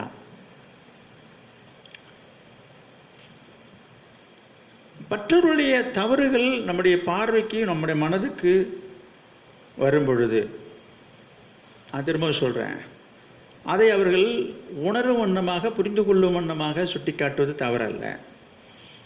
அதே சமயம் அவளை அவமானப்படுத்த வேண்டும் என்கிற நோக்கத்தோடு செயல்படுவதை ஆண்டவர் விரும்பலை. இது ஒரு கெட்ட குணம், கெட்ட சுவாபம். நல்ல உதாரணத்தை நான் உங்களுக்கு சொல்கிறேன். கடந்த வாரம் சொன்ன அதே உதாரணத்திலேருந்து இப்போ வேற ஒரு தாட்டு நான் சொல்கிறேன். யோவான் எழுதின சுவிசேஷம் 8ஆம் அதிகாரத்தில் பார்க்குறோம், 10-11 வாசிக்கிறோம். விபச்சாரத்தில் கையும் மையுமாக பிடிப்பட்ட ஒரு ஸ்திரியை கொண்டு வந்து இயேசுக்கு முன்பாக நிறுத்துகிறார்கள் அந்த பரிசேயர் கூட்டங்கள். இப்போ சொல்கிறாங்க இந்த மாதிரி இவள் மோசேயுடைய நியாயப்பிரமாணத்தின்படி இவர் கல்லெறிந்து கொல்லப்பட வேண்டும் என்று சொல்கிறாங்க. இதெல்லாம் கடந்த வாரம் உங்களுக்கு சொல்லியாச்சு. அப்போ ஆண்டவர் சொல்கிறாரு, கொஞ்ச நேரம் ரொம்ப நேரமாக மௌனமாக இருந்தார், யோசிச்சார். அப்புறம் அவங்கள்ட்ட சொல்கிறாரு, இந்த மாதிரி நீங்கள் யாராவது பாவம் செய்யாத யாராவது இருந்தால் நீங்கள் முதல்ல கல்லெறின்றாங்க. அதுக்கப்புறம் அவங்க எல்லாரும் மனசாட்சியில் குத்தப்பட்டவர்களாக எல்லாம் போயிட்டாங்க. அப்புறம் இயேசு என்ன செய்கிறார்? அதை தான் நான் சொல்ல வந்தேன். பாருங்கள், பாவம் செய்தது உண்மை. அவள் ஒரு குற்றவாளியாக இயேசுக்கு முன்பாக நிற்கிறார். இப்போ இயேசு நினைச்சா, இயேசு பார்த்தா என்ன வேணாலும் அவளுக்கு தண்டனை கொடுக்கலாம். அந்த அதிகாரம் அவர்கிட்ட இருக்குது. அதனால தான் அவர்கிட்ட கொண்டு வந்து நிறுத்தியிருக்கிறாங்க. நியாயப்பிரமாணத்தின்படி பார்த்தா கல்லெறிந்து கொல்லப்படணும். அதுக்கு வாய்ப்பு இல்லாதபடி ஆண்டவர் என்ன செஞ்சிட்டாரு? போனால் போதுன்னு சரி, முதல்ல யாருப்பா தவறு செய்யாத யாரோ அவங்க கல்லெறியும் போது எல்லாம் போயிட்டாங்க. இப்போ அடுத்தது நான் என்ன சொல்ல வர்றேன், இயேசு நினைத்திருந்தால், அதாவது விருப்பப்பட்டிருந்தால், ஒரு மனுஷிகமாக நான் சொல்கிறேன், பலர்னு ஓங்கி ஒரு கன்னத்தில் ஒன்று அறையலாம். மனுஷிகமாக ஆண்டு அப்படி அது செய்ய மாட்டார், செய்யணும்னு சொல்லலை. நம்ம ஒரு மனுஷிகமாக இருந்தால் மாம்ச பிரகாரம் நமக்கு இந்த மாதிரிலாம் யாராவது தவறு செஞ்சால் நமக்கு உடனே கையை ஓங்கிடும், அடிச்சிடறோம்ல. இதெல்லாம் செஞ்சு தப்பு இல்லை, அதனால் பார்த்துட்டு இருப்பான். அதாவது அநியாயத்தை பொறுக்க முடியாத மனிதர்கள் செய்கிற காரியத்தை நான் கொண்டு வருவேன். அப்போ இயேசு அந்த ஒரு பவரை பயன்படுத்தலை. அடுத்தது சரி, அது போனால் போகுது. அடுத்தது அவர் நறுக்குன்னு நல்ல ஒரு கேள்வி கேட்டிருக்கலாம். அடுத்த பாயிண்ட்டுக்கு வரேன். இப்போ நாமளும் அந்த என்ன பண்ணோம், நீலாம் ஒரு மனுஷியா, அப்படியா, வேறு பழப்பு இல்லை, வெக்கமா இல்லை உனக்கு, அப்படி இப்படிலாம் என்று நம்ம பேசுவோம் இல்லையா? இந்த மாதிரி ஒரு தவறு செய்தவர்கள் நமக்கு முன்னாடி கனவுனா கொண்டு வந்து நிறுத்தினா என்ன செய்கிறாங்க? ஆளாளுக்கு பேச ஆரம்பிச்சிடும். அவங்க கையில் மட்டும் கிடச்சிட்டா போதுங்க. ஏன்னா இவங்கெல்லாம் ரொம்ப நியாயத்துக்காக போராடுறவங்கள அந்த மாதிரி அவர்கள் செயல்படுவார்கள் பாருங்க. ஆனால் இயேசு என்ன செய்தார்? இயேசு அந்த காரியத்தை அவர் செய்யலை, எதுவுமே பேசலை, அவர் மௌனமாக இருந்தார். என்ன செய்தார்? கேட்டார், உண்மையில் யாருமே கல்லெறியலைன்னு கேட்டார். இல்லைன்னு சொல்கிறார். சரி, நானும் உன்னை நியாயந்திருக்கல, இனி பாவம் செய்யாத. என்ன சொல்ல வருகிறேன் கவனிங்க. ஆண்டவர் அவர் மனதை புண்படுத்தும் வண்ணமாக ஒரு வார்த்தை பேசவில்லை என்பதை நான் சுட்டி காட்டுறேன். என்ன கேட்டால், அல்லது நமக்குள்ளே பேசுவோம், நமக்குள்ளேன்னா நான் மனுஷிகமாக நான் சொல்கிறேன். இப்போ நாமெல்லாம் ஒன்றோடு உட்காந்து இந்த காரியத்தை பற்றி பேசுகிறேன், என்ன செய்வோம்? இவளை இப்படி விட்டுருக்கக்கூடாது. எப்போ இந்த மாதிரி ஒரு காரியம் செஞ்சுருக்கிறான்னு தெரிய வந்தது, அது உண்மைன்னு தெரியும் போது, கையும் களவுமாக பிடிச்சிருக்கும் போது, சரி கையை வைக்கக்கூடாது, பெண்ணாக இருக்கிறனால அடிக்கக்கூடாது, சரி போனால் போகுது, நாக்கை பிடுங்குற மாதிரி நல்ல ஒரு கேள்வி கேட்டிருக்கலாமே.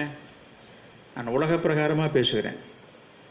அப்படி தானே நினைப்பாங்க, அப்படி தானே தோணுவோம், அப்படி தானே செய்வாங்க, அப்படி தானே பேசுவாங்க. அப்போ ஆண்டவர் அங்கே ஒரு கடுமையான வார்த்தையில் கூட ஏன் பேசலை? இதில் செய்த சாதாரண விஷயமா? அப்போ என்ன சொல்ல வருகிறேன், நான் வேறு விதமாக அதை சிந்தித்தேன். என்னென்னா, அவள் செய்தது தவறு தான், அவள் செய்தது பாவம் தான், அது தண்டனைக்குரிய குற்றம் தான், இவன் கொண்டு வந்தது எல்லாமே கரெக்ட் தான். ஆனால் ஆண்டவர் அந்த இடத்துல ரொம்ப சாஃப்டாக நடந்துக்கிறார், ரொம்ப கண்ணியமாக நடந்துக்கிறது தான் நம்ம ரொம்ப யோசிக்க வைக்கிறது. ஏன் ஆண்டவர் கோபமே வரல? கோபமாக ஒரு பார்வை பார்த்துருக்கலாம், கோபமாக 2 வார்த்தை கேட்டிருக்கலாம், பேசியிருக்கலாம், ஏதாவது செஞ்சுருக்கலாமே. ஏன் அப்படி செய்தார் அவர்? அது காரணம் இருக்குது, பல காரணம் இருக்குது. அது ஒன்றை நான் சொல்கிறேன்.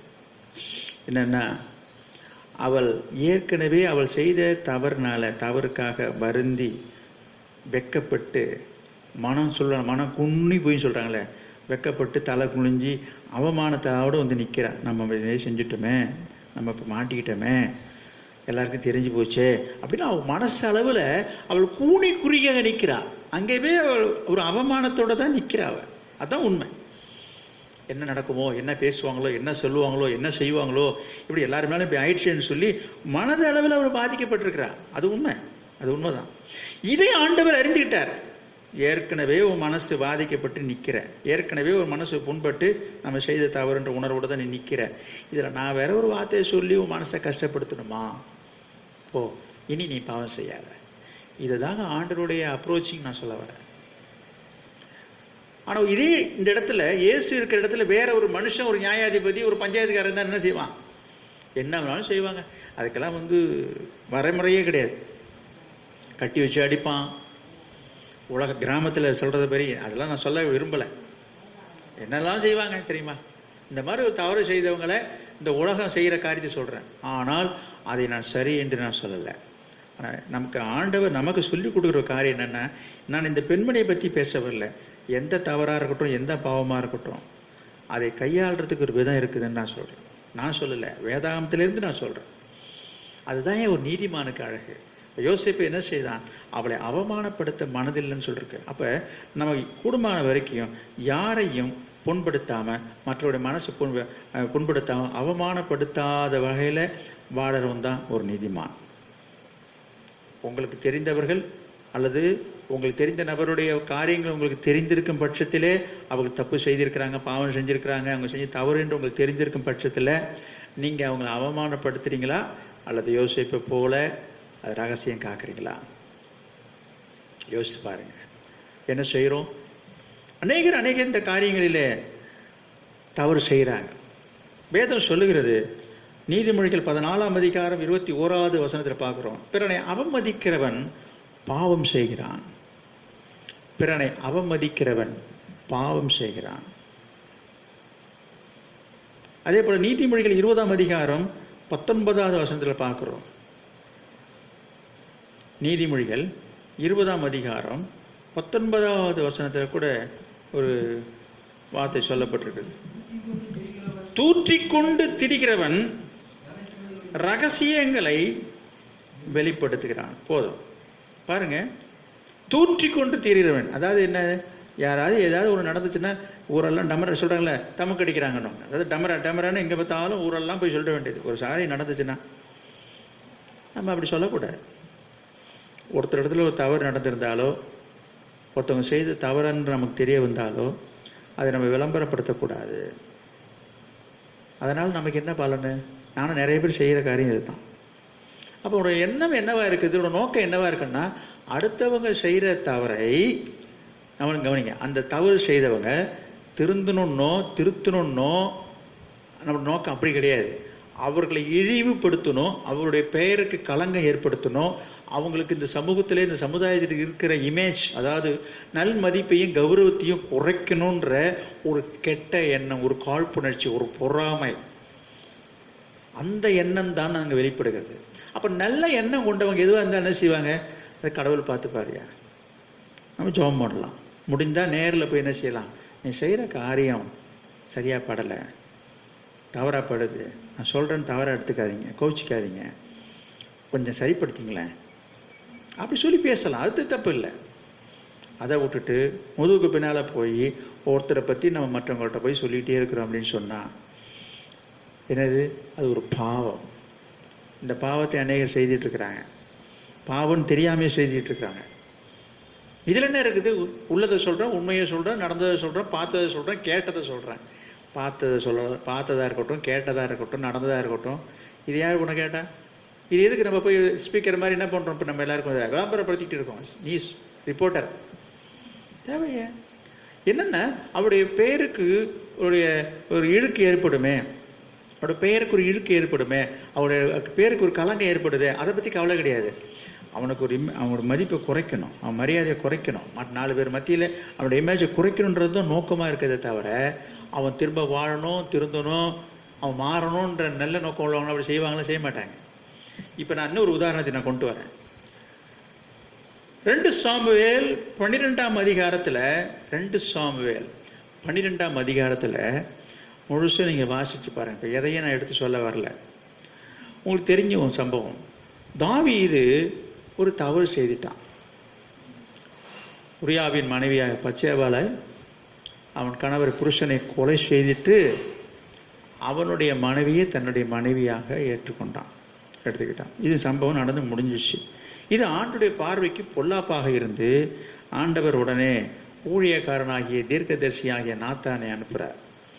என்ன சொல்கிறேன்? ஆண்டவர் தாவீதுக்கு அந்த காரியத்தை எப்படி எடுத்து சொல்கிறாருன்றது தான் சொல்ல வந்தார். அங்கே போய் ஒரு கதை சொல்கிறான். தாவீதுகிட்ட போய் இந்த மாதிரி ஒரு ஊரில் ஒரு குடியானவத்தில் இருந்தான், அவன் ஒரு ஆடு வளர்த்துக்கிட்டு இருந்தான், அந்த ஆடு மடியில் வளர்ந்துக்கிட்டு இருந்துச்சு, அந்த மாதிரி ஒரு கதையை சொல்லிட்டு இருக்கும்போது திடீர்னு ஒருத்தன் வந்தான், இந்த மாதிரி ஆட்டை எடுத்துகிட்டு போயிட்டான்னதும் தாவீதுக்கு ஒரே கோபம். யார் அவன்? எவனா இருக்கணும்? அப்படிதான் சொல்கிறான். வேற யாரும் இல்லை, அது நீதான்றான். ஓஹோ, அப்போ இவன் செய்த தவிர எப்படிலாம் ஒரு கதையை சொல்லி அவனுக்கு அது புரிய வைக்கிற. நேருக்கு நேராக போய் நின்றுட்டு, ஏன்பா நீங்களாம் ஒரு ராஜாவா, நீங்களாம் வந்து உட்காந்துருக்கிறவனுக்கெல்லாம் உனக்குலாம் தகுதி இல்லை, அப்படி இல்லை இப்படி இல்லை, நீ இப்படிலாம் பண்ணிட்டேன்னா அவன் கேட்டிருப்பானா இல்லையன்றதில் நான் சொல்ல வரல. அந்த அணுகுமுறை அப்ரோச்சுக்கு நான் சொல்கிறேன். அப்போ ஆண்டவர் ஒரு மனுஷனுடைய தவறை சுட்டி காட்டுவதாக இருந்தால் கூட அந்த நாத்தான் எனக்கு தீர்க்கதரிசி மூலமாக அங்கே சொல்கிற விஷயத்தை பாருங்கள். அதுக்கப்புறம் உணர்வு அடைகிறான், அதுக்காக அழுகுறான், மனம் வருந்துறான், கதறுகிறான், ஜெபிக்கிறான். ஆண்டவர் என்னதான் தண்டனை கொடுத்தாலும் கூட அவனோட வாழ்க்கையில் ஒரு மாற்றத்தை நான் பார்க்கிறோம். எதற்காக இதை நான் சொல்ல வருகிறேன் பாருங்க, கர்த்தர் கையாளுற விதம். அப்போ ஒரு மனுஷனுடைய வாழ்க்கையிலே ஒரு தவறுகள் நடந்தாலும் நாம் அவர்களை அவமானப்படுத்தக்கூடாது. இப்போ நினச்சிருந்தா தாவீது என்ன பண்ணியிருந்திருக்கலாம் யோசிச்சு பாருங்க. அவமானப்படுத்த மனசு இல்லாமல் நாசுக்கா எடுத்து புரிய வைக்கிறாங்க. சில பேர் என்ன சொல்லுவாங்க, இதெல்லாம் என்ன எப்பேற்பட்ட காரியம் நடந்திருக்கு, என்ன காரியம் நடந்துட்டு இருக்கு, இதெல்லாம் பார்த்துக்கிட்டு என்ன இது கை பூ பறிக்குமா? நோ, எந்த காரியமாக இருந்தாலும் சரி அது நீதிமானுக்கு அழகல்ல. நம்ம நீதிமானாக வாழணும். திருப்பி நான் கொண்டு வரேன். உங்களுடைய மனதில் நினைக்கிற வண்ணமாக, தோன்றுகிற வண்ணமாக, மனதின்படி தீர்ப்பு செய்ய, தோற்றத்தின்படி தீர்ப்பு செய்ய, மனதில் தோன்ற எண்ணத்தின்படி நம்ம ஒரு முடிவுக்கு வரக்கூடாது. இன்றைக்கு அந்த முடிவை எடுத்து தான் நிறைய பேர் செயல்படுறாங்க, பேசுகிறாங்க. குடும்பத்திலையும் சாட்டி, வாழ்க்கையிலையும் சரி, சபையிலையும் சரி, அதை அப்படியே வெளிப்படுத்துகிறாங்க. நம்ம இப்படி செய்கிறோமே, பேசுகிறோமே, இது சரியா, இப்படி பேசலாமா, அதை பற்றி அவங்க யோசிக்கவே கிடையாது. இதில் என்ன தவறு இருக்குது? தப்பு தானே. தப்புன்னு சொல்ல முடியும், சரின்னு சொல்ல முடியும். தவற சரின்னு சொல்ல ஆண்டவர் அப்படி சொல்லவும் சொல்லலை. இப்போ கூட பாருங்கள், அந்த தவற அவர்கள் புரிய வண்ணமாக எப்படி எடுத்து சொல்கிறாருன்றதான் பாயிண்ட். யோசேப்பு மாத்திரமல்ல, இயேசுவின் இடத்துலேருந்து நான் சொன்னேன், அந்த நாத்தான் இடத்துலேருந்து நான் சொல்கிறேன். நான் அநேக காரியங்கள் நான் உங்களுக்கு சொல்ல முடியும். எனவே நீதிமானுக்கு அழகு என்னென்னா, ஒரு தவறே நடந்திருந்தாலும், ஒரு தவறுக்கு ஒரு குற்றவாளியாக இருந்தாலும் கூட சரி, நேருக்கு நேராக சொல்கிற தவறல்ல. நேருக்கு நேராக கூட அவளை அவமானப்படுத்த வேண்டும் என்ற நோக்கத்தில் சொல்லக்கூடாது. அவர்கள் புரிந்து கொள்ளும்படி, உணரும்படி, உணர்த்தும்படி, சரிங்களா, அவருடைய தவறை உணர்த்தும்படி சொல்வது தவறல்ல. மாறாக எப்போ பார்த்தாலும் கொட்டிக்கிட்டு இருக்கிறது. எப்போ பார்த்தாலும் அவங்க செய்த காரியத்தை என்னது, நீ இப்படி செய்தன்னு. இதனால் என்ன லாபம்? நான் செய்ததானே, நீ செய்ததை சொல்கிறதுனால என்ன லாபம் இருக்குது? மனதில் இருக்கிற எரிச்சலையும் கோபத்தை வேணால் தீர்த்துக்கலாம், ஒரு லாபமும் கிடையாது. 2 பேருக்குமே லாபம் இல்லை. ஒரு ஆத்மா ரட்சிக்கப்படணும், அந்த மனிதன் மாறணும் என்கிற ஒரு நோக்கம் நமக்கு இருக்கும் என்று சொன்னால் நம்ம அப்படி செய்ய மாட்டோம். அப்போ 2 பக்கமும் பலன் இருக்குது. நாமும் அந்த ஆத்மாவை ரட்சிப்பு நடத்துகிறோம், அந்த மனுஷனும் அவன் திரும்பிடுறான். அதை விட்டுட்டு எப்போ பார்த்தாலும் ஒரு குறையை கண்டு சொல்லி கொண்டிருப்பது நீதிமானுக்கு அழகல்ல. அவன் நீதிமானும் கிடையாது. நீதிமானே ரட்சிக்கப்படுவது அரிதானான்னு சொல்லப்பட்டிருக்கும் போது இந்த மாதிரி குணங்கள்லாம் இந்த காலத்தில், நம்ம இப்படிப்பட்ட காலத்தில் கூட நம்ம இன்னும் சரி செய்யாமல் சீர்படுத்தி கொள்ளாமல் இருக்கோம் என்று சொன்னால் நம்ம எப்படி ரட்சிக்கப்படுறது? நான் சொல்கிறது ஞானஸ்நானம் எடுத்து ரட்சிக்கப்பட்டதை நான் சொல்லலை. அவர் சொல்ற நீதிமானே ரட்சிக்கப்படுவது. ரட்சிக்கப்பட்டோம் தான் நீதிமானே. அது நீதிமானே ரட்சிக்கப்படுதுன்னா அது என்ன அர்த்தம்? அது என்ன? அது ரட்சிப்பினுடைய பூரணத்தை குறிக்கிறது. நீங்க பாவ மன்னிப்புக்கென்று பாவத்தை அறிக்கை செய்து ஞானஸ்நானம் எடுத்த ரட்சிப்பை பற்றி நான் சொல்லலை. அது ஒரு ரட்சிப்பினுடைய ஒரு முதல் படி, அது ஒரு பார்ட். நாங்கள் ரட்சிக்கப்பட்டுறோம், அது ரட்சிப்பு தான் இல்லைன்னு சொல்லல. ரட்சிப்பு என்பது அதோடு முடிந்து விடுற காரியம் இல்லை. இந்த ரட்சிப்பினுடைய நம்ம தொடர வேண்டும், இந்த ரட்சிப்பினுடைய பூரணப்பட வேண்டும். அதை பற்றி தான் பேசுகிறேன். அதை தான் அங்கே பேதுரு சொல்கிறாரு, நீதிமானே ரட்சிக்கப்படுவது அரிது என்று சொல்கிறேன். முடிவு பரியந்தமும் நிலைத்திருப்பவனே ரட்சிக்கப்படுவான் இருக்குது. நல்லா யோசிப்பாரு. முடிவு அவன் தான் ரட்சிக்கப்படுவானா? நம்ம என்ன சொல்லிட்டு இருக்கோம், நான் ரட்சிக்கப்பட்டு 20 வருஷம் ஆயிடுச்சுன்றோம், 25 வருஷம் ஆயிடுச்சுன்றோம். இது என்ன வசனம்? இதை பற்றிலாம் நிறைய சொல்ல வேண்டி இருக்குது. எனவே ரட்சிப்பு என்பது நாம் பெற்றுக்கொண்ட ரட்சிப்பை மாத்திரம் குறிக்கிற விஷயம் அல்ல அந்த வார்த்தைகளுடைய அர்த்தம். எனவே ரட்சிப்பில் ஒரு நிலைகள் பல படிகள் இருக்குது, பல நிலைகள் இருக்கிறது. நம்ம அதை இன்னும் வளரணும், அதை நிறைவை நோக்கி நம்ம போகணும். கர்த்தர் உதவி செய்வாராக. எனவே நம்ம இங்கே பார்க்குறோம், மற்றவருடைய தவறுகளை எப்படி எடுத்து சொல்ல வேண்டும் என்பதற்காக 2 உதாரணம் நான் உங்களுக்கு சொன்னேன். தாவீதுடைய வாழ்க்கையில் நாங்கள் பாருங்கள். 1 சாமுவேல் 24ஆம் அதிகாரம் 17வது வசனம். 1 சாமுவேல் 24ஆம் அதிகாரம் 17வது வசனம்.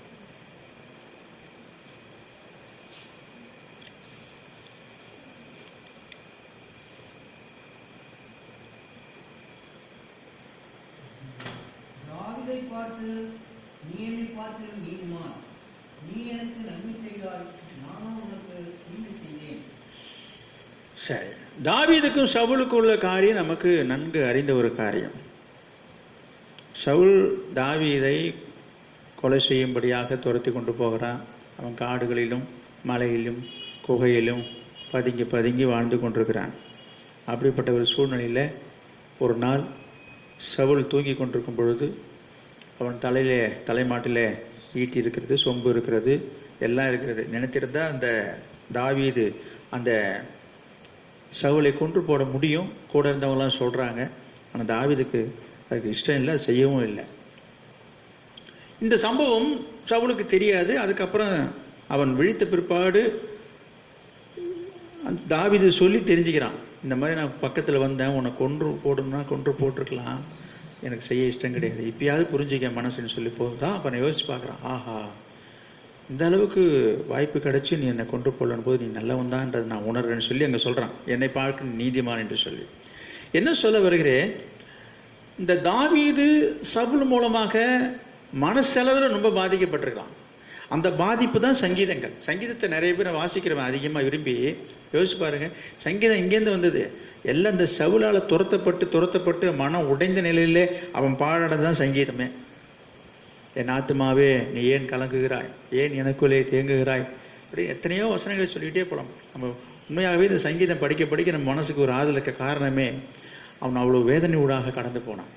இப்படிப்பட்ட அந்த தாவீதுக்கு நல்ல ஒரு தருண வாய்ப்பு கிடைத்தும் சவுலை கொன்று போட மனசு இல்லாமல் அவன் இருக்கிறான்னு சொன்னால், அந்த எதிரியாக இருக்கிற சவுலே சொல்கிறான், என்னை பார்க்க நீ நல்லவன் நீதிமான்னு சொல்கிறான்னு சொன்னால், அப்போ இது எதை காட்டுகிறதுன்னா, சவுல் மூலமாக தாவீது மனசளவில் மட்டுமல்ல அவன் வாழ்க்கையே பாதிக்கப்பட்டுச்சு. நிம்மதியாக வாழ முடியல, குடும்பத்தோடு இருக்க முடியல, வீட்டில் இருக்க முடியல, ஊரை விட்டு வெளியில் போய் மலையில் போய் இருக்கிறான், பதுங்கி இருக்கிறான், மறைஞ்சிருக்கிற ஒரு வாழ்க்கை, ஒரு நிம்மதி இல்லாத ஒரு வாழ்க்கை. அப்படிப்பட்ட சூழ்நிலை கூட சவுலை கொன்று போட மனதில்லாத மட்டுமல்ல, அவன் செய்த செயலை நினைத்து அவனுக்கு பழி வாங்க வேண்டும் என்கிற எண்ணம் இல்லாததான் நாம் இங்கே பார்க்குறோம். அப்போ நீதிமானுக்குனுடைய அழகு என்னன்னா, இன்றைக்கி நிறைய பேருக்கு சந்தர்ப்பம் கிடைக்கும் போது நிறைய பேர் காலை வாருவாங்க, அதாவது பழி வாங்கிடுவாங்க. அவர்கள் வாழ்க்கையில் நடந்த சம்பவங்களையோ, அவர்கள் வாழ்க்கையில் நடந்த தவறுகளையோ, குறைகளையோ, குற்றத்தையோ சொல்லி காட்டி, குத்தி காட்டி, அவமானப்படுத்தி, மனசை புண்படுத்தி, கேவலப்படுத்தி பழி வாங்கிடுவாங்க. சந்தர்ப்பம் பார்ப்பாங்க. அவர்களால் இவங்க ஏதாவது பாதிக்கப்பட்டிருப்பாங்க. அவங்க ஏதாவது நஷ்டப்பட்டிருப்பாங்க. நீ என்னை இப்படிலாம் பண்ணல, கேவலப்படுத்தினில்ல, என்னை அசிங்கப்படுத்தினில்ல, இப்போ நான் உன் பேரை ரிப்பேர் ஆக்கிடுறேன், நீ செஞ்ச காரியெல்லாம் எனக்கு நல்லாவே தெரியும் என்று சொல்லி என்ன பண்ணுவாங்க, அம்பலப்படுத்துவாங்க. பழிக்கு பழி நான் சொல்கிறேன். அப்போ தாவீது பார்க்குறோம், சவுல் மூலமாக அவன் எவ்வளவு தூரம் பாதிக்கப்பட்டிருந்தாலும் அந்த பழி வாங்கலைன்னு நான் சொல்கிறேன். சவுலை பற்றி சொல்லவும் இல்லை. என்ன சொல்லலை, சவுலுக்கு அவ்வப்போது தேவனால் வரவிடப்பட்ட ஒரு பொல்லாத ஆவி அவனை கலங்கடித்தது என்று நான் வாசிக்கிறோம். அப்படிப்பட்ட நேரங்களெல்லாம் இந்த தாவீது தான் போய் சுரமண்டலத்தை வாசித்து அந்த பொல்லாத ஆவியை விரட்டுவதாக நம்ம வேதத்தில் வாசிக்கிறோம். அப்போ இந்த சம்பவங்கள்லாம் நம்ம நினைவு கூறும் பொழுது இப்போ தாவீது என்ன செஞ்சுருக்கலாம், கொஞ்சம் யோசிச்சு பாருங்க. பொல்லாத ஆவி வரும்போதெல்லாம் அவன் கலங்கப்படுன்னு சொன்னாக்க அவன் என்னவா இருந்திருப்பான்? பொல்லாத ஆவினா என்ன? பிசாசு. இப்போ சாதாரணமாக ஒரு மனிதனுக்கு ஒரு அசுத்தாவி பிடிச்சிருந்தா என்ன சொல்கிறோம், பேய் பிடிச்சிப்பிச்சு, பிசாசு பிடிச்சிப்பிச்சின்றான். அப்படி சொல்கிறத சில பேர் விரும்ப மாட்டாங்க. அவனுக்கு பேய் பிசாசு பிடிச்சின்னு சொல்கிறதே விரும்ப மாட்டாங்க, நம்மளை எல்லோரும் மாறி பார்ப்பாங்களே என்று சொல்லி. கிட்டத்தட்ட அந்த நிலைமை தான் இப்போ சவுல் நிலைமையும். அவனுக்கு பேய் பிசாசு பிடிச்சிட்டு ஆட்டி அழகடிச்சிட்டு இருக்குது. என்ன அப்போ அவனோட நிலைமை இப்போ இன்னும் சொல்ல போனால் மென்டல்னு சொல்லுவாங்க அவங்கள. இந்த மாதிரிலாம் இருக்கிறவங்க என்ன செய்வாங்க, அறப்பைத்தியம்னு சொல்லுவாங்க, அல்லது மனநிலைமை பாதிக்கு. இப்படி சொல்கிறது யாரும் விரும்ப மாட்டாங்க, இப்படி இருக்கிறதையும் விரும்ப மாட்டாங்க. அப்படி இருந்தால் கூட அது வெளியில் தெரியறது விரும்ப மாட்டாங்க, நம்மளை எல்லாரும் மட்டமாக நினைப்பாங்க என்று சொல்லி. அப்படி இருக்கும் பொழுது அவள் சவுளுடைய காரியம் இங்கே நான் பார்க்குறோம். அவன் அந்த மாதிரி தான் இருந்திருக்கிறான். அப்பப்போ போய் இந்த தாவீது போய் தான் சுரமண்டலத்தினால கருவியை வாசிக்கும் பொழுது தான் அந்த அசுத்தாவே அவனை விட்டு போய் அவன் சுகமானான்னு எழுதியிருக்குது. அப்போ இதெல்லாம் சொல்லி காட்டலாம்ல, பைத்தியம்.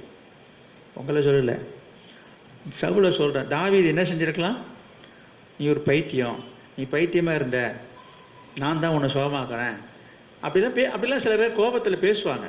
அவங்களுடைய முன்னிலைமைகளை, அவங்களுடைய பழைய காரியங்களை சுட்டி காட்டி, நீ எப்படி இருந்தேன்னு தெரியாது எனக்கு, நீ தெருவாக அலைஞ்சிட்டு தெரியல, நீ கடத்தில் அலைஞ்சிட்டு தெரியல, நீ ஊரில் அலைஞ்சிட்டு தெரியல, 10 ரூபாய்க்கு வழி இல்லாமல் நீ அலைஞ்சிட்டு தெரியல, நீ பிச்சை எடுத்து தெரியல. இந்த மாதிரி அவருடைய பழைய நிலைமையை சொல்லி இழிவுபடுத்தி பேசுகிற ஒரு சுவாபங்களை நாம் இன்றைக்கு பார்க்குறோம். ஒரு எரிச்சலில், ஒரு கோபத்தில் அவங்க மூலமாக ஏதாவது பாதிக்கப்படும் போது, ஒரு எதிர்ப்பு வரும்போது, சண்டை வரும்போது, மனஸ்தாபம் வரும்போது என்ன செய்கிறாங்க, கோபத்தில் அந்த பழசெல்லாம் கிண்டி அவங்க மேலே குப்பையை அள்ளி வீசுகிற மாதிரி வீசுவாங்க. ஆனால் அதெல்லாம் உண்மையாக தான் இருக்கும். அதாவது பழி வாங்குகிற உணர்ச்சின்னு நான் சொல்ல வருகிறேன். கோலியாத்தை வீழ்த்த முடியாமல் தடுமாறிட்டு பயந்துட்டு தொடரடங்கி சவுல். தாவீது தான் கோலியாத்தை வீழ்த்தி அந்த நாட்டுக்கே, தேசத்துக்கே, மக்களுக்கு தலை நிமிர்ந்து நிற்க செய்தான். சொல்லியிருக்கலாம்ல, ஒரு கோலியாத்தை வீழ்த்த முடியலையா, பயந்தாங்கோலி, நீ என்ன துரத்த வரியா? அதாவது நான் மனுஷிகமாக பேசுகிறேன், இந்த மாதிரிலாம் பேசலை. எல்லாம் இவ்வளோ காரியம் செய்திருந்தோம், எதையும் அவன் சொல்லி காட்டலை. அவன் ஏதோ அவனும் பெரிய மாதிரி பயந்தாங்கோலி மாதிரி பயந்து ஒதுங்கி தான் போனானே தவிர, நினச்சிருந்தா இந்த கோலியாத்தை வீழ்த்தின தாவீதுக்கு சவுல் ஏமாத்துறோம். கொஞ்சம் யோசிப்பார். கோலியாத்தையே தாவீது வீழ்த்திட்டான்னு போது, கோலியாத்தை வீழ்த்த பயந்துக்கிட்டு இருந்த இந்த சவுலை வீழ்த்துவது தாவீதுக்கு எளிதா இல்லையா? ஆனால் தாவீது செய்யலையே. காரணம் என்ன? அவனுக்கு அந்த எண்ணம் இல்லை, பழி வாங்குகிற எண்ணம் இல்லை, அவமானப்படுத்துகிற எண்ணம் இல்லை. அப்போ நீதிமானுடைய குணாதிசயம் என்ன? பழி வாங்கக்கூடாது, அவமானப்படுத்தக்கூடாது. நமக்கு சரியான வாய்ப்பு, சந்தர்ப்பம் கிடைச்சா கூட, திருப்பி சொல்கிறேன், சவுல் தாவீதுக்கு நல்ல சந்தர்ப்பம், நல்ல வாய்ப்பு கிடைச்சிதுங்க. எதுக்கு? அவனை பழி வாங்கிறதுக்கு. அவ்வளோ வாய்ப்பையும் அவன் வேணான்னு விட்டுட்டான். காரணம் என்ன? அவன் நீதிமான். அதுபோல் உங்களுக்கு சந்தர்ப்பம் வரலாம், வாய்ப்பு வரலாம், மற்றவர்களை பேசவோ, புண்படுத்தவோ, கேவலப்படுத்தவோ, அவங்க செய்த காரியத்தை சொல்கிற உன் குட்டு வெளிப்பட்டுதுன்னுவாங்க. உன் குட்டெல்லாம் உன் காரியத்தெல்லாம் இப்போ நான் எல்லாத்தையும் என்ன சொல்லி விளம்பரப்படுத்தி என்ன பண்ண போகிறேன் அப்படிலாம் சொல்லுவாங்க சில பேர். சில பேர் சொல்லியும் விடுவாங்க, சொல்லி அவங்களோட பேரையும் அவங்களோட இமேஜை கெடுத்துருவாங்க. என்ன வந்துச்சு? இப்போ ஒன்றும் வரல. இதெல்லாம் ஒரு அற்ப சந்தோஷம். அன்பு அநியாயத்திலே சந்தோஷப்படாமல் சத்தியத்தில் சந்தோஷப்படுறோன்னு சொல்லியிருக்குது. இன்றைக்கி நிறைய பேர் இது போல் அநியாயத்தில் சந்தோஷப்படுறவங்களாக இருக்கிறாங்க. மற்றவங்களை குறித்து இழிவாக பேசி, கேவலமாக பேசி, மற்றவங்கள்ட்ட போய் சொல்லி, எல்லாம் போய் சொல்லலாமா? அப்படியே சொன்னால் என்ன நினைப்பாங்க, அவங்க பேருக்கு என்ன வரும், ஏன் சொல்லணும், இப்போ தான் சரியாக வரும். அந்த எண்ணம் நமக்கு வேண்டாம். நம்ம நீதிமானாக இருக்கணும், நீதிமானாக வாழணும். அந்நீதிமானுடைய பட்டியலில் நான் சொல்லிட்டு வந்தேன். நோவா அவன் காலத்திலே நீதிமானாக வாழ்ந்தான், நீதிமானாக இருந்தான் என்று சொல்லி நாம் ஆதி ஆகமத்தில் நான் வாசிக்கிறோம். நோவா தன் காலத்தில் உத்தமனும் நீதிமானுமாக இருந்தான் என்று சொல்லி பாருங்கள். அவரோட வாழ்க்கையில் நடந்ததை நான் கடந்த வாரம் உங்களுக்கு சொன்னேன். ஆதியாகமும் 9ஆம் அதிகாரம் 21, 22, 23 நான் பார்க்குறோம். நோவா என்ன செய்தான்? திராட்சை ரசம் குடித்து வெறி கொண்டு வஸ்திர வேலைக்கு படுத்திருந்தான். அப்போ என்ன நடக்குது? அவனுடைய இளைய மகன் கானான் பாருங்க, ஆதியாகமும் 9ஆம் அதிகாரம்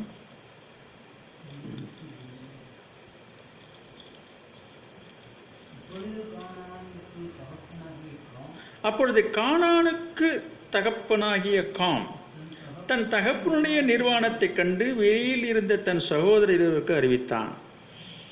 நோவாவுக்கு 3 பையங்க. அதில் காம் என்கிற அந்த மகன் இந்த தகப்பனாகிய அந்த நோவா நிறைய திராட்சை ரசம் குடிச்சுட்டு நிலவரம் இல்லாமல் படுத்து கிடக்கிறார். துணி விளைகினது கூட தெரியாமல். இதை அவன் பார்த்துட்டான். கண்ணில் பட்டது. அவன் போய் பார்க்கணுன்னு பார்க்கல, அவன் ஏதோ வந்திருக்குதான் பார்த்துட்டான். சரி, அது கூட பிரச்சனை இல்லை. பார்த்தவன் என்ன செய்தான்? போய் தான் அண்ணங்காரன் 2 பேர்கிட்ட போய் சொல்கிறான், இந்த மாதிரி அப்பா அப்படி படுத்து கிடக்கிறாரு, எப்படி இருக்கிறாருன்னு. என்ன நடக்குது பாருங்க, 22, 23. அப்பொழுது சேமும் யாப்பேத்தும் ஒரு வஸ்திரத்தை எடுத்து தங்கள் இருவருடைய தோல் மேலும் போட்டுக்கொண்டு பின்னாலே வந்து தங்கள் தகப்பனுடைய நிர்வாணத்தை மூடினார்கள். அவர்கள் எதிர்முகமாய் போகாதபடினால் தங்கள் தகப்பனுடைய நிர்வாணத்தை காணவில்லை. இதெல்லாம் எவ்வளோ வேதத்தில் ஆவியான இந்த சம்பவத்தை இவ்வளோ விளக்கமாக எழுதி வச்சிருக்காரு பாருங்க. தகப்பனாக இருந்தாலும் ஏதோ ஒரு தவறுதலாக நடந்து போச்சு, தவறுதலான சூழ்நிலை அவன் இருக்கிறான், தவறு தான். ஆனால் 3 பேரில் ஒரு பையன் என்ன பண்ணிட்டான்? அவனும் போய் இது வேணுக்குன்னு செய்யலை. அவன் ஏதோ அவன் அந்த பக்கம் போயிருக்கிறான், படுத்திருக்கான் இருக்கு.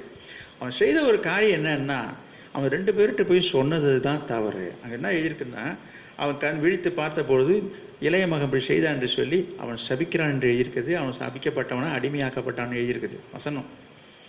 சரி, நான் என்ன பாயிண்ட் என்ன அப்படின்னு கேட்டிங்கன்னா, பண்ணுங்க, இவன் பார்த்தது கூட தவறு என்று சொல்ல முடியாது. ஏன்னா இவன் போய் பார்க்கணும்னு பார்க்கல, ஏதோ பார்த்துட்டான், சரி நடந்து போச்சு. ஆனால் அந்த பார்த்ததை இவன் சொன்னது தான் தவறு. சரி, பார்த்துட்டோம், தனி எதிர்பாராமல் பார்த்துட்டோம், போயிருக்கிறான், போன இடத்துல நடந்தது. இவன் போய் அப்பா என்ன பண்ணுறாரு, அப்பா எப்படி இருக்காரு நான் பார்க்க போனான், அப்படி கிடையாது. அவன் போன வழியில் ஒரு வேளை பார்த்துருக்கலாம். இவன் போய் மெனக்கிட்டு பார்த்ததாக நான் நினைக்க முடியல. அதனால் பார்த்தது கூட தவறல்ல, பார்க்கக்கூடாது தான். ஆனாலும் அவன் பார்த்துட்டான், சரி பரவாயில்ல. ஆனால் என்ன இவன் தவறு செஞ்சுருக்கான்னா, அந்த பார்த்ததை இவன் போய் 2 பேர்கிட்ட போய் சொன்னான் பாருங்க, அதுதான் தவறு. அப்போ என்னதான் செய்யறதுங்க? பார்க்கக்கூடாதை நாம் பார்க்க நேரிட்டாலும், பார்க்கக்கூடாததை நாம் பார்த்தாலும் அதை நம்ம மனசில் தான் வச்சுக்கணுமே தவிர, பாருங்க, அவன் யார்கிட்டையும் போய் சொல்ல, வெளியில் போய் சொல்ல, அக்கம் பக்கத்தில் சொல்ல, பக்கத்து வீட்டில் போய் சொல்ல, அண்ட ஆலயத்தில் சொல்ல, அண்ணங்கான்ட்ட போய் தெரியாமல் போய் இந்த மாதிரி இருக்கீங்கன்னு போய் சொல்லிட்டான் பாருங்க. அதுவே தவறு. என்னன்னா இவனுக்கு என்ன தோணும், இவன் 2 பேருக்கு அந்த அவருடைய மூத்த சகோதரர் 2 பேருக்கு இருந்த அந்த எண்ணம் இவனுக்கு வரல பாருங்க. என்னது பார்த்து இவன் என்ன செஞ்சுருக்கணும்? இவன் என்ன செய்தானோ அதை செஞ்சுருக்கணும், அதை செய்யலை. அதுதான் அங்கே தவறாக பாடுபடுகிறது. அதை தான் நான் உங்களுக்கு சொல்ல வர்றேன். அப்போ இந்த சம்பவத்தில் கொடுக்குற சத்தியம் என்ன அப்படின்னா, ஒருத்தவங்கள்ட்ட ஒரு தவறை நம்ம பார்த்தோம் என்று சொன்னால் அதை போய் நம்ம மற்றவங்கள்ட்ட போய் சொல்லிட்டு இருக்கக்கூடாது. முடிந்த வரைக்கும் அந்த தவறை நம்ம என்ன செய்யணும், அங்கேயே அதை கரெக்ட் பண்ண பார்க்கணும். அவதான் நீதிமான். வேதத்தில் வாசித்தோம், பிறனை அவமதிக்கிறவன் பாவம் செய்கிறான். அப்போ தகப்பனை அவன் என்ன செய்துட்டான்? அவமதிச்சிட்டான். ஒரு தகப்பனாக இருந்தாலும் சரி, பிள்ளையாக இருந்தாலும் சரி, ஏன் எங்கள் அப்பா தானே, என் பிள்ளை தானே, அங்கே பாருங்க, தகப்பனுக்கு கோபம் வந்திருக்குது. பிள்ளைக்கு என்னது, நம்ம அப்பா தானேன்னு சொல்லிட்டான் அவனும். 2மே தவறு. அதுதான் நான் சொல்கிறேன். நம்ம குடும்ப உறவுகளையும் சொல்கிறேன். ஒருத்தன் ஏதோ நடந்து போச்சு, ஒரு தவறு நடந்து போச்சு, நடக்கக்கூடாது நடந்து போச்சு, தவறுன்னு தெரியுது, தவறுன்னு என்ன செய்யணும்? இப்போ கூடுமான வரைக்கும் அன்பு திரளான பாவங்களை மூடும். அப்போ என்ன செய்யணும்? இங்கே என்ன நான் பார்க்குறோன்னா, இப்போ இந்த 2 பேர் என்ன செய்தாங்கன்னு போட்டிருக்குதாங்க பாருங்க. சேமும் யாப்பேத் என்கிற 2 மகனும் என்ன செய்கிறாங்க? கேள்விப்பட்ட உடனே நல்லா கவனிங்க. அப்படியா, எங்க, என்ன, ஏது, எப்படி, அப்படிலாம் பார்க்கல. இவன் சொன்னான், ஐயோ அப்படியா, இப்படி ஆயிடுச்சு. உடனடியாக அவன் என்ன செய்கிறான்? அதை அவன் பார்க்கல. இது நம்ம பார்க்கக்கூடாது, இது பார்க்கறது தவறு, தெரியுதா என்ற எண்ணத்தில் பின்னாலே வரான், பின்னோக்கி வரான், பின்னாலே ரிவேர்ஸில் வரான்.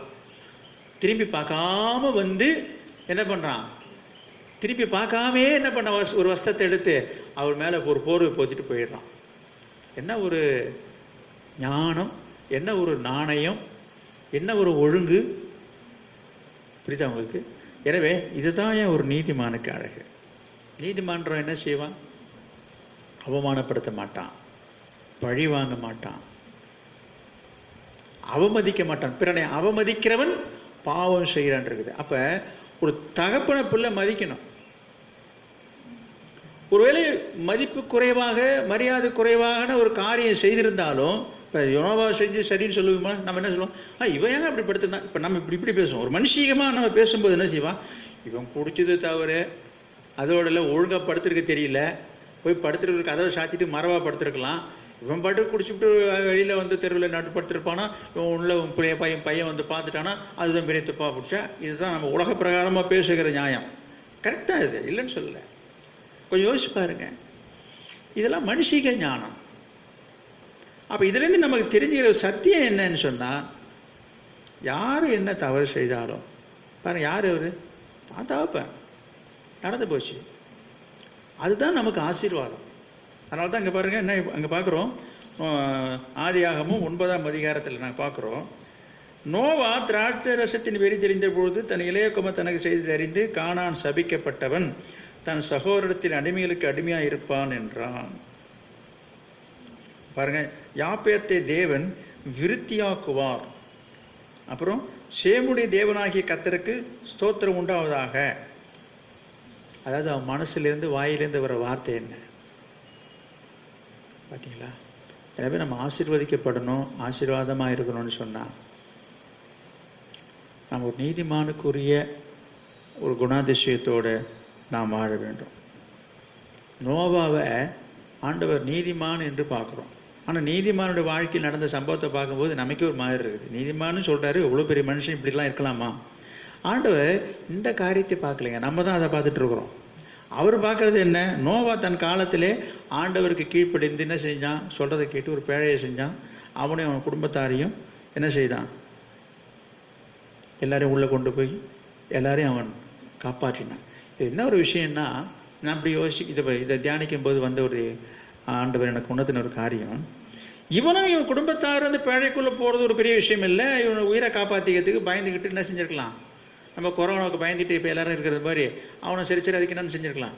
ஆனால் அதை விட ஒரு பெரிய முக்கியமான ஒரு காரியம் என்னென்னா, இந்த உலகத்தில் இருக்கிற சகல ஜீவராசிகளையும் ஜோடி ஜோடியாக உள்ளே அனுப்புறது தான் பெரிய வேலை.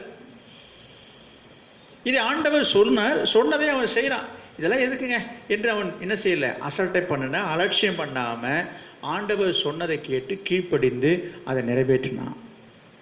அப்போ இதெல்லாம் ஆண்டவர் பார்க்குறாரு. என்ன ஆண்டவரே இதெல்லாம் எதுக்கு இதெல்லாம் என்றெல்லாம் அவன் என்ன செய்யலை? எதிர்த்து பேசலை, கேள்வி கேட்கலை, நடக்குமா செய்யணுமா என்றெல்லாம் அவன் சோம்பேறித்தனப்படாமல் தன்னையும் தன் குடும்பத்தை மட்டும் காப்பாற்றிக்கணுன்ற எண்ணத்தோடு இல்லாமல் என்ன செய்தான்? எல்லோ ஜீவராசி, சிங்கம், புலி, கரடி, யோசிச்சு பாருங்க, பறவையிலேருந்து மிருகத்திலிருந்து ஊர்வனை, பரப்பனை, அடாடாடா எல்லாத்தையும் கொண்டு வந்து சேர்க்கறது சாதாரண விஷயமா? இந்த மாதிரி என்ன பண்ண நோவா ரெண்டு ஆணும் பொண்ணுமா ஜோடியாக உள்ளே கொண்டு போகிறதுக்கு போதும் ஆகிருக்கும். இதெல்லாம் தேடி கண்டுபிடிச்சி ஒவ்வொன்றா கொண்டு வந்து இந்த பேழைக்குள்ளே வச்சு அதோட எல்லாம் 6 மாதம் வச்சு அதுக்கு தீனி போட்டு அப்போ இவ்வளவு காரியத்தை அவன் ஆண்டவருக்காக செய்தான். ஆண்டவர் சொன்னதை செய்திருக்கிறான் போது ஆண்டவர் அவனை நீதிமானாக பார்க்குறார். நம்ம பார்க்குறது என்னது? அவன் குடித்ததும் அவன் படுத்துறது மட்டும்தான் நம்ம பேசிகிட்டு இருப்போம். இப்படி தான் நிறைய காரியங்களில் நம்ம எதை பார்க்கணுமோ அதை பார்க்கறதில்ல. எனவே ஆண்டவர் லோத்துடைய வாழ்க்கையில் அதை தான் சொல்கிறேன், அவனுடைய இருதயத்தை ஆண்டவர் பார்க்குறார். அதுபோல் வெளித்தோற்றத்தின்படி பார்க்குற ஒரு சின்ன காரியங்களை வச்சு நம்ம யாரும் என்ன செய்யக்கூடாது? ஒரு முடிவுக்கு வந்துடக்கூடாது, எடை போட்டுறக்கூடாது. ஆண்டவருடைய பார்வையில் ஆண்டவர் எப்படி பார்க்குறாரோ அப்படி பார்க்குற ஒரு இருதயம் நமக்கு வேண்டும். வேதாகமத்தில் பார்க்கும்போது நிறைய பேருடைய வாழ்க்கையில் ஆண்டவர் அப்படி தான் செய்கிறாரு. தாவீதை எடுத்துக்கொள்ளுங்க, தாவீதை செஞ்சது சரின்னு சொல்ல முடியுமா? ஆண்டவரே ஏற்றுக்கிறாரு. அது ஆச்சரியமாக இருக்குது நமக்கு. நமக்கு இன்னும் அது புதிராதான் தெரிகிறது. என்னது தவறு என்று கண்டிக்கிறாரு, அவனை தண்டிக்கிறாரு. அவன் பிள்ளைய, அதுக்கு பிறந்த குழந்தையும் கூட அவர் அடிக்கிறாரு. இருந்தாலும் திரும்ப பிறக்கிற அந்த மகனை தான் அப்புறம் ராஜாவாக்குறாரு. இந்த காரியம் நமக்கு ஒரு வினோதமா இல்லையா? என்ன சொல்றாரு? அப்போ ஆண்டவர் ஏற்றுக்கொள்ளக்கூடிய ஒரு மனநிலையில் இருக்கிற காரியத்தை நாம் என்னமோ மிஞ்சின ஒரு நீதிமானாக, அவரை விட தாண்டின பெரிய ஒரு பரிசுத்தவானாக காட்டிக்கிட்டு சிலரை வெறுப்பதும், சிலர் புறக்கணிப்பதும், சிலரை ஒதுக்குவதும், சிலரை பற்றி புறம் பேசுவதும், குறை பேசுவதும், தூற்றி திருவதும், அவமதிப்பதும், அவமானப்படுத்துகிற நோக்கத்தில் செயல்படுவதும் எந்த விதத்தில் சரி? ஒரு காரியம் சொல்கிறேன். அப்போ என்ன ஆகும்? நம்முடைய சாட்சியை கெடுத்துக்கிறோம், நம்முடைய ஜீவியத்தை கரைப்படுத்திக்கிறோம், நம்ம நீதிமான்ங்கிற ஸ்தானத்தை விட்டு இறங்கிடுறோம். எனவே நம்ம ரட்சிக்கப்படுவது அரிதான காரியமாகிடும், ஆபத்து. அதனால் இதெல்லாம் ஆண்டு பார்த்துப்பார். யாரை கரை சேர்க்கணுமோ, யாரை பரலோகம் கொண்டு போகிறதோ அதெல்லாம் அவர் பார்த்துப்பார். நாம் செய்ய வேண்டியது என்ன? அவங்களுக்காக லோத்தை போல பாதிக்கப்பட்டவர்களாக இருதயத்தில் நம்ம ஜெபம் பண்ணுவோம். கர்த்தர் பார்த்துக்கொள்வார். அது குடும்பமாக இருந்தாலும் சரி, சபையாக இருந்தாலும் சரி, யாராக இருந்தாலும் சரி, கர்த்தர் பார்த்துக்கொள்வார். எனவே நமக்கு தேவை என்ன?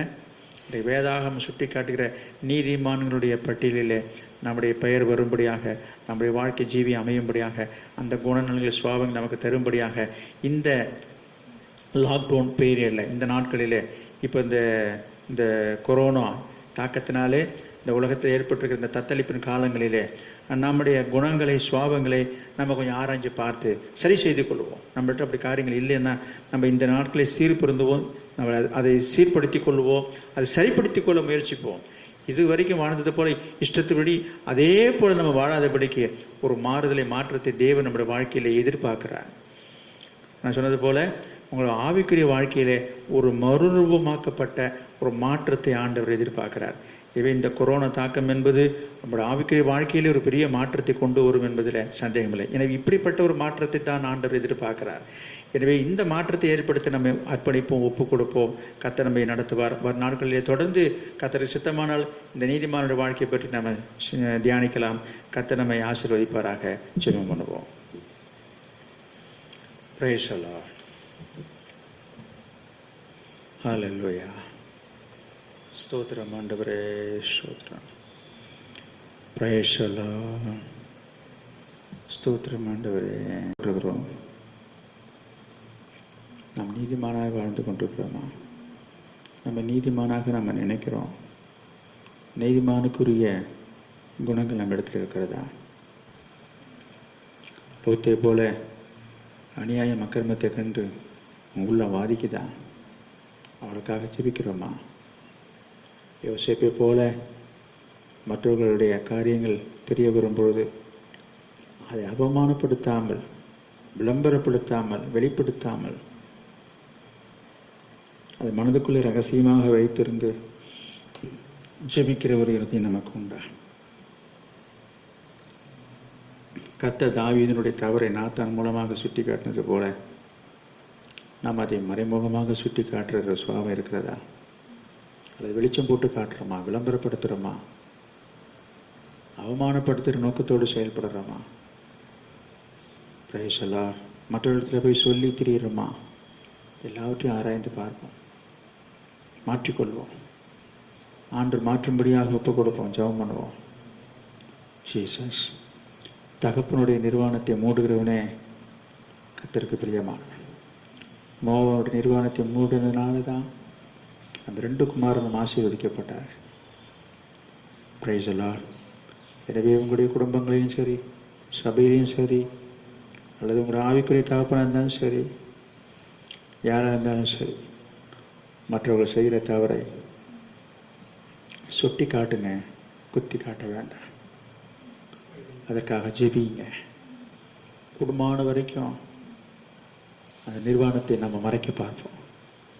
நம்ம கண்ணால் கூட அதை பார்க்கக்கூடாது. பார்க்குறதுக்கு வாய்ப்பு கிடைச்சா கூட நம்ம பார்க்கக்கூடாது. வாய்ப்பு கிடைச்சது தான். தம்பி சொல்கிறதுக்கு உண்மையா பொய்யா என்று வந்து பார்த்துருக்கலாம். அவனுக்கு ஒரு காரியம் தெரிஞ்சு போச்சு, இது நம்ம பார்க்கக்கூடாது. தம்பி பார்த்ததே தப்பு, அந்த தப்பை நம்ம செய்யக்கூடாது. நாம் பார்த்தா சபிக்கப்படுவோம் நன்றாக தெரிஞ்சிருந்து தான் 2 பேரும் திரும்பி கூட பார்க்காம பின்னோக்கி வந்தான். அதே போல் உங்களுக்கு ஒரு காரியம் தெரிய வரும்பொழுது பார்க்கறதுக்கு வாய்ப்பு சந்தர்ப்பம் வந்தாலும் கூட பார்க்கக்கூடாது, கேட்கக்கூடாது, பேசக்கூடாது. Price the Lord. மற்றவர்களை பற்றி, பிறரை பற்றி மற்ற நம்மிடத்தை சொல்லும்போது அதில் நம்ம ரொம்ப அதிகமாக ஆர்வம் எடுத்து அதை ஆராய்ச்சி பண்ணிட்டு இருக்கக்கூடாது. Praise the Lord. ஹல்லேலூயா. ஸ்தோத்திரம் ஆண்டவரே, உமக்கு ஸ்தோத்திரம். Praise the Lord Jesus. Hallelujah. Praise the Lord. ஐயா உம்மை போல் மாறனுமே, உம்மோடு இருக்கணுமே. ஐயா உம்மை போல் மாறனுமே. உலகின் போலியாய் மாலை மேல் அமர்ந்து வெளிச்சம் கொடுக்கணுமே, வெளிச்சம் கொடுக்கணுமே. உம்மோடு இருக்கணுமே. ஐயா உம்மை போல் மாறணுமே. உலக பெருமை இன்பமெல்லாம் குப்பையாய் மாறணுமே.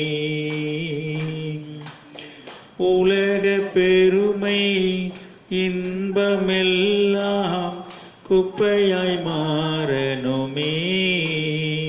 உம்மையே என் கண்முன் வைத்து ஓடி ஜெயிக்கணுமே.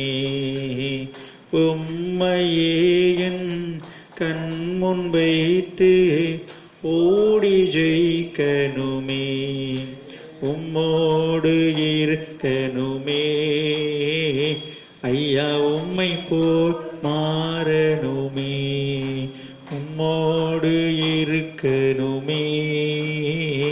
ஐயா உம்மை போல் மாறணுமே.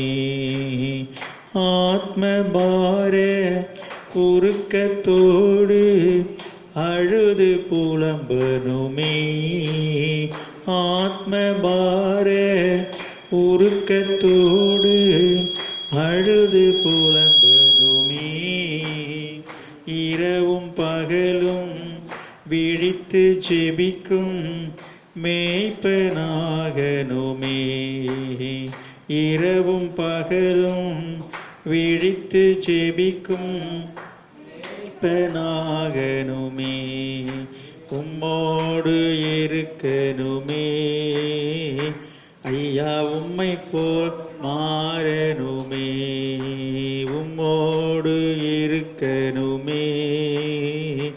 ஐயா உம்மை போல் மாறணுமே. பரிசுத்தமுள்ள எங்கள் நல்ல பிதாவே, நாங்கள் உம்மை ஸ்தோத்திரிக்கிறோம். இந்த நாளுக்காக உமக்கு நன்றி ஆண்டவரே. உமக்கு ஸ்தோத்திரம். இந்த நாட்களிலே பரிசுத்த ஆவியானவர் எங்களோடு தொடர்ந்து உம்முடைய வயத வார்த்தைகள் வசனத்தின் மூலமாக நீர் வெளிப்படுத்தி கொண்டு வருகிற உம்முடைய ஆலோசனைக்காக உமக்கு ஸ்தோத்திரம். நீர் உணர்த்தி வருகிற உம்முடைய வார்த்தைகளுக்காக ஸ்தோத்திரம். விசேஷமாக இந்த நாட்களிலே ஆண்டவரே உமக்கு ஸ்தோத்திரம். நீதிமானாக மாற, நீதிமானாக வாழ, ஆண்டவர் நீதிமான் என்கிற ஒரு நிலையை அடைய ஆண்டவர் ஒப்பு கொடுத்து செபித்து கொண்டிருக்கிற நம்முடைய பிள்ளைகளை கண்ணோக்கி பாரும். கரநீட்டி தொடும். உங்களை ஆசீர்வதியும். அந்த அனுபவத்தை அவங்களுக்கு தாரும். உன்னத அனுபவத்தை தாரும். அந்த உணர்வை தாரும். ஆண்டவரே உமக்கு ஸ்தோத்திரம். யோசேப்பை போல மற்றவர்களை யாரையும் அவமானப்படுத்தாத படிக்கத்தாவே, என்னதான் காரியங்கள் நடந்தாலும் அவமானப்படுத்தாத படிக்க ஒரு நல்ல குணங்களை சுவாபங்களை தாரும். உமக்கு ஸ்தோத்திரம். ஓ தாவீதை போல பழி வாங்குகிற எண்ணம் இராதபடிக்கு பிறரை நேசிக்க மன்னிக்க ஆண்டவரே உமக்கு ஸ்தோத்திரம். கிருபை செய்யுங்கப்பா. ஆண்டவரே இந்த நீதிமானுக்கு உரிய அழகை தாங்கப்பா. உணர்வை தாரும் ஆண்டவரே. உமக்கு ஸ்தோத்திரம், உமக்கு ஸ்தோத்திரம். பிறனை அவமதிக்கிறவன் பாவம் செய்கிறான் என்று சொல்லப்பட்டிருக்கிறது. ஆண்டவரே யாரையும் அவமதிக்காமல் அவர்களுக்கு கொடுக்க வேண்டிய மதிப்பையும் மரியாதையும் கொடுக்கும் வண்ணமாக ஆண்டவரே உமக்கு ஸ்தோத்திரம். பெற்றோராக இருந்தாலும் மற்றவர்களாக இருந்தாலும் ஆண்டவரே சபையாராக இருந்தாலும் விசுவாசிகளாக இருந்தாலும் ஊழியக்காரராக இருந்தாலும் அவரவர்களுக்கு கொடுக்க வேண்டிய கனத்தை கொடுங்கள் என்று சொல்லப்பட்டிருக்கிறதப்பா. ஆண்டவரே உமக்கு ஸ்தோத்திரம். அவருடைய வாழ்க்கையில் காணப்படுகிற தவறுகள், குறைகள், குற்றங்கள் எதுவாக இருந்தாலும் ஆண்டவரே உமக்கு ஸ்தோத்திரம், ஸ்தோத்திரம். அதை நாங்கள் வெளிப்படுத்துகிறவர்களா இல்லாமல் அதை பார்த்து மற்ற போய் சொல்லுவர்களா இல்லாதபடி கர்த்தாவே உமக்கு ஸ்தோத்திரம், ஸ்தோத்திரம். சேத்தை போல கர்த்தாவே அதை மூடி மறைக்கிற ஒரு குணங்களை தாரும், சுவாபங்களை தாரும், உணர்வை தாரும். அந்த ஒரு நல்ல குணத்தை அடைய உதவி செய்யுங்கப்பா. உமக்கு ஸ்தோத்திரம். அப்படியாக தூற்றி திருகிறவர் ரகசியத்தை வெளிப்படுத்துகிறான்னு சொல்லப்பட்டிருக்குதப்பா. எந்த காரியமாக இருந்தாலும் கத்தாவே அதை தூற்றி தெரியாதபடிக்கு எல்லாவற்றையும் ஆண்டவர் தன்னுடைய மனதிலே வைத்து சிந்தித்தால் என்று எழுதியிருக்குதப்பா. அது போல எல்லாவற்றையும் மனதிலே வைத்து ஆண்டவரே உம்மிடத்திலே தெரியப்படுத்துகிற ஒரு உணர்வை தாங்க, அனுபவத்தை தாருமையா. இப்படிப்பட்ட கீழ்த்தரமான எண்ணங்களை சிந்தைகளை மாற்று ஆண்டவரே, பரிசுத்தப்படுத்தும் பூரணப்படுத்தும்படியாக நாங்கள் செபிக்கிறோம் ஆண்டவரே. நமக்கு ஸ்தோத்திரம். நமக்கு இதற்காக ஒப்பு கொடுத்து செபிக்கிற அனைவரையும் ஆண்டவரை உள்ளத்தில் மாற்றத்தை ஏற்படுத்த உணர்வுள்ள இருதயத்தை தாரும், விசேஷித்த அபிஷேகத்தை தாரும், ஆவி நிறைவே தாரும், பரிசுத்த சிந்தையை தாரும் ஆண்டவரே. நமக்கு ஸ்தோத்திரம். நோவாவை போல ஆண்டவரே ஒரு நீதிமானாக வாழ, லோத்தை போல நீதிமானாக வாழ ஆண்டவரே, தாவீதை போல நீதிமானாக வாழ உதவி செய்யுங்கப்பா. ஆபேலை போல ஆண்டவரே நமக்கு ஸ்தோத்திரம், குர்நேலியை போல ஒரு நீதிமானாக விளங்க, நீதிமான் என்கிற சாட்சி பெற்றவனாக விளங்க தேவன் கிருபை செய்யும்படியாக நாங்கள் ஜெபிக்கிறோம். இப்படி செய்வதற்காக உமக்கு நன்றி, உமக்கு ஸ்தோத்திரம், உமக்கு ஸ்தோத்திரம். இந்த நாளிலும் கத்தாவே இந்த கொரோனா வியாதினாலே பாதிக்கப்பட்டவர்களுக்காக இந்திய தேசத்தில் உள்ளவர்களுக்காக ஜெபிக்கிறோம் ஆண்டவர். அயல் நாட்டில் உள்ளவர்களுக்காக ஜெபிக்கிறோம். விசேஷமாக அந்த சபை விசுவாசிகள் அனைவரையும் நீர் பாதுகாப்பதற்காக உமக்கு நன்றி, உமக்கு ஸ்தோத்திரம், உமக்கு ஸ்தோத்திரம், உமக்கு ஸ்தோத்திரம். பாதிக்கப்பட்டிருக்கிற ஆண்டவர் இந்த பட்டணங்களிலும் தேசங்களிலும் உள்ளவர்களையெல்லாம் ஆண்டவர் தாமே நீர் அவர்களை மீட்கும்படியாக நாங்கள் ஜெபிக்கிறோம். உமக்கு ஸ்தோத்திரம் ஆண்டவரே, உமக்கு ஸ்தோத்திரம். வெளி தேசத்தில் இருக்கிற அருமையான நம்முடைய மகன் ஆண்டவரே ஜஸ்டினுக்காக நாங்கள் ஜெபிக்கிறோம். கர்த்தர் தாமே நீர் அந்த மகனை பாதுகாப்பீராக, ஆசீர்வதிப்பீராக ஆண்டவரே. உமக்கு ஸ்தோத்திரம். உடைய மகனை மூடி கொள்வதாக. உமக்கு ஸ்தோத்திரம், உமக்கு ஸ்தோத்திரம், உமக்கு ஸ்தோத்திரம். பணி நிமித்தமாக வெளியில் இருக்கிற ஒவ்வொருவருக்காக நாங்கள் ஜெபிக்கிறோம். அருமையான சகோதரர் பிரபாகரனுக்காக ஜெபிக்கிறோம், சிவகுமாருக்காக ஜெபிக்கிறோம். கர்த்தர் நீதாமே அவரையெல்லாம் நீ பாதுகாத்துக் கொள்வீராக ஆண்டவரே. உமக்கு ஸ்தோத்திரம். பணி நிமித்தமாக இன்னும் யாரெல்லாம் வெளி தேசங்களில் வெளி பட்டணங்களில் இருக்கிறார்களோ அனைவரையும் கர்த்தர் நீர் பாதுகாக்க வேண்டும் என்று நாங்கள் சொல்லி ஜெபிக்கிறோம். குறிப்பாக சென்னை பட்டணத்தில் உள்ள ஆண்டவரே உமக்கு ஸ்தோத்திரம் மக்களுக்காக ஜெபிக்கிறோம். விசுவாசிகளுக்காக, சபையாருக்காக, ஊழியக்காரர்களுக்காக நாங்கள் ஜெபிக்கிறோம். எல்லாரையும் கர்த்தர் நீ பாதுகாக்க வேண்டும் என்று சொல்லி ஜெபிக்கிறோம். இந்திய தேசத்தில் உள்ளவர்களுக்காக, தமிழ்நாட்டில் உள்ளவர்களுக்காக நாங்கள் ஜெபிக்கிறோம். ஆண்டவரே உமக்கு ஸ்தோத்திர. சபைக்கு வருகிற 53 கிராமத்திலிருந்து வருகிற ஒவ்வொரு விசுவாசிகளுக்காக, குடும்பங்களுக்காக ஜெபிக்கிறோம். எல்லாரையும் கர்த்தர் நீ பாதுகாப்பீராக, ஆசீர்வதிப்பீராக. இயேசுவின் நாமத்தில் ஜெபிக்கிறோம் நல்ல பிதாவே, ஆமென். ஆத்துமாவே கர்த்தரை சோதரி, என் முழுவதுமே அவருடைய பரிசுத்த நாமத்தை சோதரி.